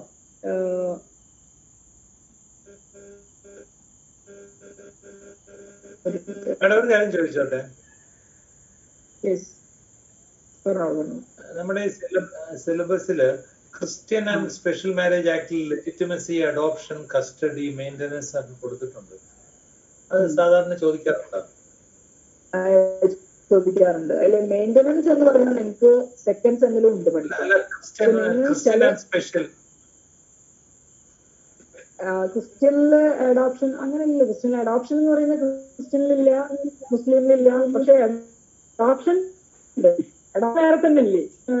ഗാർഡിയൻഷിപ്പ് അത് പഠിക്കാനുണ്ട്. അഡോപ്ഷൻ ഉണ്ട്, ഗാർഡിയൻഷിപ്പ് ഉണ്ട്. അതേസമയം ഈ മെയിൻ്റനൻസ് എന്ന് പറയുന്നത് സെക്കൻഡ് സെമ്മിൽ നിങ്ങൾക്ക് പഠിക്കാനുണ്ട്. ചില ക്വസ്റ്റ്യൻ പേപ്പറിൽ കാണാറുണ്ട്, ചില ക്വസ്റ്റ്യൻ പേപ്പറിൽ ആ ഭാഗം ടച്ച് ചെയ്യാറേ ഇല്ല. അപ്പൊ നിങ്ങൾ വെറുതെ ഒന്ന് വായിച്ചു പോയിക്കോ. സെക്ഷൻ 125 CRPC ഐഡിയ ഉണ്ടെങ്കിൽ നിങ്ങൾക്ക് എഴുതാൻ പറ്റും മെയിൻ്റനൻസ്. പിന്നെ മറ്റേ Muslim women's protection on divorce act, right of protection എന്ന് പറഞ്ഞിട്ടൊരു ആക്ട് ഉണ്ടല്ലോ, ഡിവോഴ്സ്, അതാണ് മെയിൻ്റനൻസ് ഡീൽ ചെയ്യുന്നത്. സ്പെഷ്യൽ ആക്ട് അതും ഒന്ന് വായിച്ചു പോകേണ്ടി വരും. ചെറിയൊരു ആക്ടാണ്, അതിലും മെയിൻ്റനൻസ് പറയുന്നു. സാധാരണ കാണാറില്ല മെയിൻ്റനൻസ്. പക്ഷെ അഡോപ്ഷൻ ചോദിക്കാറുണ്ട്, ഗാർഡിയൻഷിപ്പ് ചോദിക്കാറുണ്ട്. ഗാർഡിയൻഷിപ്പ്, പവർ ഓഫ് ഗാർഡിയൻ, അതില് ഡിഫാക്ടോ കാറ്റഗറീസ് ഓഫ് ഗാർഡിയൻ അതൊക്കെ വരാറുണ്ട്. പിന്നെ അഡോപ്ഷന്റെ എസെൻഷ്യൽസ്, റെസ്ട്രിക്ഷൻസ്, അതൊക്കെ പക്ഷെ നിങ്ങൾക്ക് എളുപ്പമാണ്, ഈസി ആയിട്ട് വായിച്ചു പോകാൻ പറ്റും.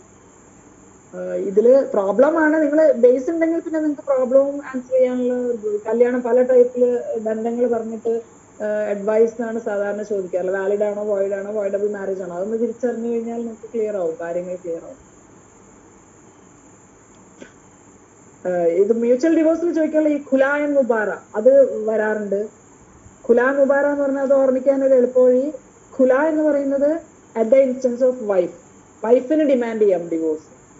പക്ഷെ ഒരേ ഒരു കണ്ടീഷൻ, അവള് എന്തെങ്കിലും കൺസിഡറേഷൻ കൊടുക്കണം, ഒരു ഓഫർ വെക്കണം.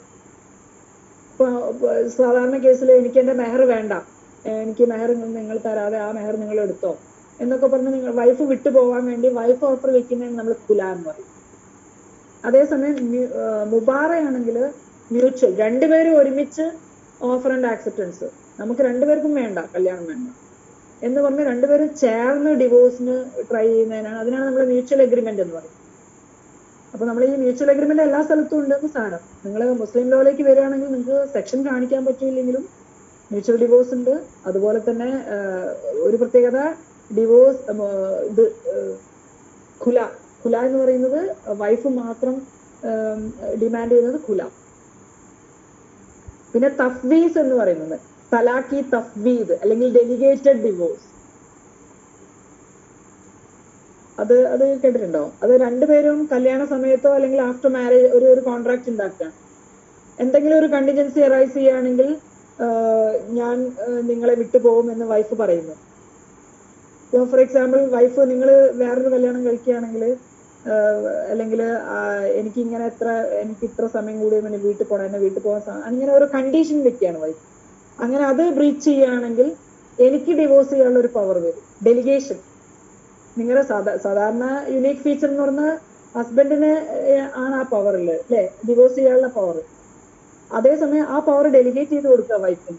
അതായത് നീ പറയുന്ന ഏതെങ്കിലും ഒരു കണ്ടീഷൻ ഞാൻ ബ്രീച്ച് ചെയ്യുകയാണെങ്കിൽ നിനക്ക് എന്നെ ഡിവോഴ്സ് ചെയ്യാം എന്ന് പറയുന്ന ഒരു കണ്ടിജൻസി അറൈസ് ചെയ്യുകയാണെങ്കിൽ അതിനെയാണ് തഫ്വീദ്, തലാഖ് ഈ തഫ്വീദ് എന്ന് പറയും, ഡെലിഗേറ്റഡ് ഡിവോഴ്സ്. ചിലപ്പോൾ ഷോർട്ട് നോട്ട് ചോദിക്കാറുണ്ട്. ഇതൊക്കെ നമുക്ക് നോൺ ജുഡീഷ്യൽ ആണ്. നോൺ ജുഡീഷ്യൽ ഡിവോഴ്സ് ചോദിക്കുകയാണെങ്കിൽ ഇതൊക്കെ നിങ്ങൾക്ക് പറയാം, ഖുല, മുബാറ, തലാഖി തഫ്വീദ്, പിന്നെ മെയിൻ തലാഖ്. അതേസമയം എക്സ്ട്രാ ജുഡീഷ്യൽ അല്ലെങ്കിൽ സ്റ്റാറ്റ്യൂട്ടിന്റെ മാത്രം ചോദിക്കുകയാണെങ്കിൽ section 2 of dissolution of Muslim marriage ആണ്, അത് മാത്രം പറഞ്ഞു. ഇനി വേറെ ചെറിയൊരു ഏരിയ, അക്നോളജ്മെന്റ് ഓഫ് പെറ്റേണിറ്റി. അതെപ്പോഴും ചോദിക്കാറുണ്ട്. അത് വേണോ അക്നോളജ്മെന്റ്? അതുകൂടി പറഞ്ഞു നിർത്താം, 5 മിനിറ്റ് കൂടി. അക്നോളജ്മെന്റ് എന്ന് പറയുന്നത് നമുക്ക് ശരിക്കും മുസ്ലിം ലോയില് പെറ്റേണിറ്റി എന്ന് പറയുന്നത് നമുക്ക് ഒരു ഐഡന്റിറ്റിയാണ് അല്ലെ. അത് ക്ലിയർ അല്ലാത്ത സിറ്റുവേഷൻ ഉണ്ടാവാം. മെറ്റേണിറ്റി നമുക്ക് ഒരിക്കലും ക്വസ്റ്റ്യൻ ചെയ്യേണ്ട ആവശ്യമില്ല അല്ലെ, അതിന് പ്രൂഫ് ഉണ്ട്. അമ്മ ആരാണെന്നുള്ള അമ്മ തന്നെയാണ് എല്ലാ പ്രൂഫ്. പക്ഷേ പെറ്റേണിറ്റി എന്ന് പറയുന്നത് നമുക്ക് ലീഗലി നമുക്ക് പ്രൂഫ് ഇല്ലാത്തൊരു സിറ്റുവേഷൻ വരികയാണെങ്കിൽ, ചില സിറ്റുവേഷനിൽ ആ അച്ഛൻ തന്നെ ഡിക്ലെയർ ചെയ്യാണ്, ഫാദർ തന്നെ എസ്റ്റാബ്ലിഷ് ചെയ്യാണ്, ഞാനാണ് ഈ കുട്ടിയുടെ അച്ഛൻ എന്ന് ഡിക്ലെയർ ചെയ്യുന്ന ആ ഒരു പ്രോസസ്, അതിനെയാണ് നമ്മൾ അക്നോളജ്മെന്റ് ഓഫ് പെറ്റേണിറ്റി എന്ന് പറയുന്നത്. അതായത് establish a child's paternity by father itself. അപ്പൊ അയാൾ എസ്റ്റാബ്ലിഷ് ചെയ്യുന്നതാണ് ഈ കുട്ടി വേറെ ആരുടെയും കുട്ടിയാണെന്ന് എവിടെയും പ്രൂവ് ചെയ്യപ്പെട്ടിട്ടില്ല. പക്ഷെ ഇതെങ്ങനെ സംഭവിക്കും? ഇപ്പൊ നിങ്ങൾ ബിഫോർ മാരേജ് നിങ്ങൾ ഭാര്യ കൺസീവ് ചെയ്തു നിങ്ങളിൽ തന്നെ, അങ്ങനെ വരുന്ന സിറ്റുവേഷനിൽ നമുക്ക് ലീഗലി നിങ്ങൾ വെഡഡ് ആണോ അല്ല, ലീഗൽ മാരേജ് ഉണ്ടോ ഇല്ല, പക്ഷെ കുട്ടി ഇയാള് തന്നെയാണ്, വേറെ ആർക്കും പ്രൂവ് ചെയ്തിട്ടില്ല, അല്ലെങ്കിൽ അഡൾട്ടറസ് റിലേഷൻ ഈ വൈഫിനില്ല, പിന്നെയാണ് ഇയാൾ കല്യാണം കഴിച്ചത്. അങ്ങനെ വരുമ്പോൾ ആഫ്റ്റർ മാരേജ് ഇയാൾക്ക് വേറെയും കുട്ടികൾ. അപ്പൊ ഏത് കുട്ടികളെയാണ് നമ്മൾ ലീഗലി അപ്രൂവ് ചെയ്യാന്നുള്ളതാണ്. മാരേജിന് ശേഷമുള്ള ലീഗലി വെഡ്ലോക്കിൽ വരുന്ന ഇഷ്യൂസ് എന്ന് പറഞ്ഞാൽ ആ ഓഫ്സ്പ്രിങ് എന്ന് പറയുന്നത് അത് ലീഗൽ ഇഷ്യൂസ് ആണ്.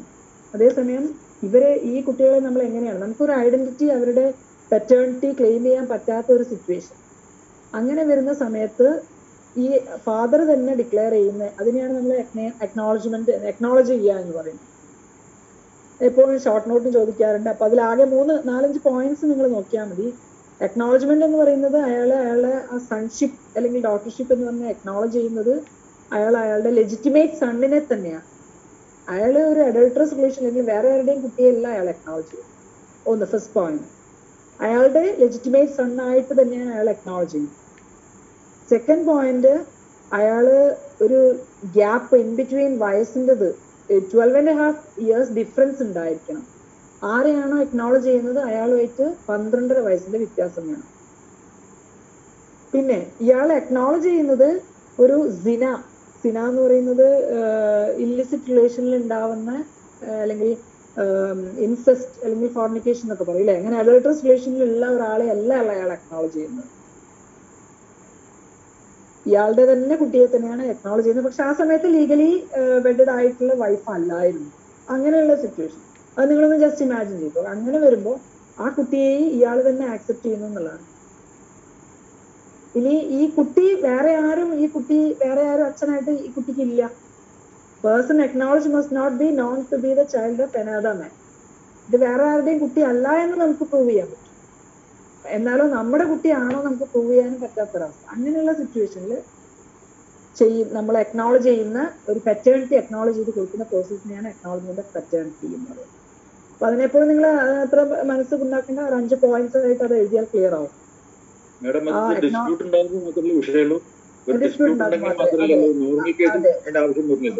ഇല്ല, അതായത് ഇപ്പൊ ഒരു കേസിന്റെ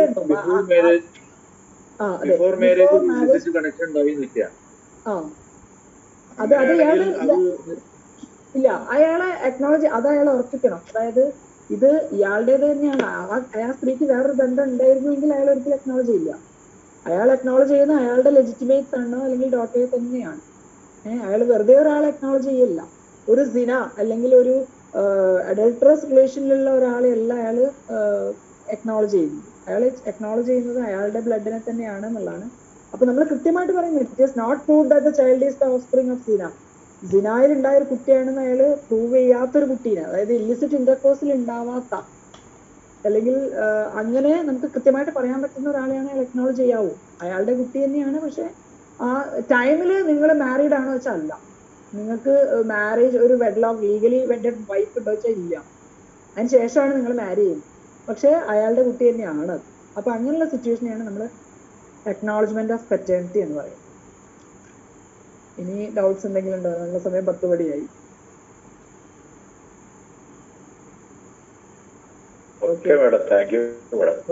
ശരി, നിങ്ങൾ ചെയ്യേണ്ടത് എന്താ വെച്ചാല് നിങ്ങൾ ഫസ്റ്റ് ഇയേഴ്സ് ആയതുകൊണ്ട് പറയാണ്, ക്വസ്റ്റ്യൻ പേപ്പർ മൊത്തം ഒന്ന് വായിച്ച് എല്ലാ ആൻസർ ചെയ്യാൻ ഇൻ സെൻസ് ആ തന്ന പാറ്റേൺ അല്ലെ 6-2-2 6 6 അല്ലേ 6-2-2 എല്ലാം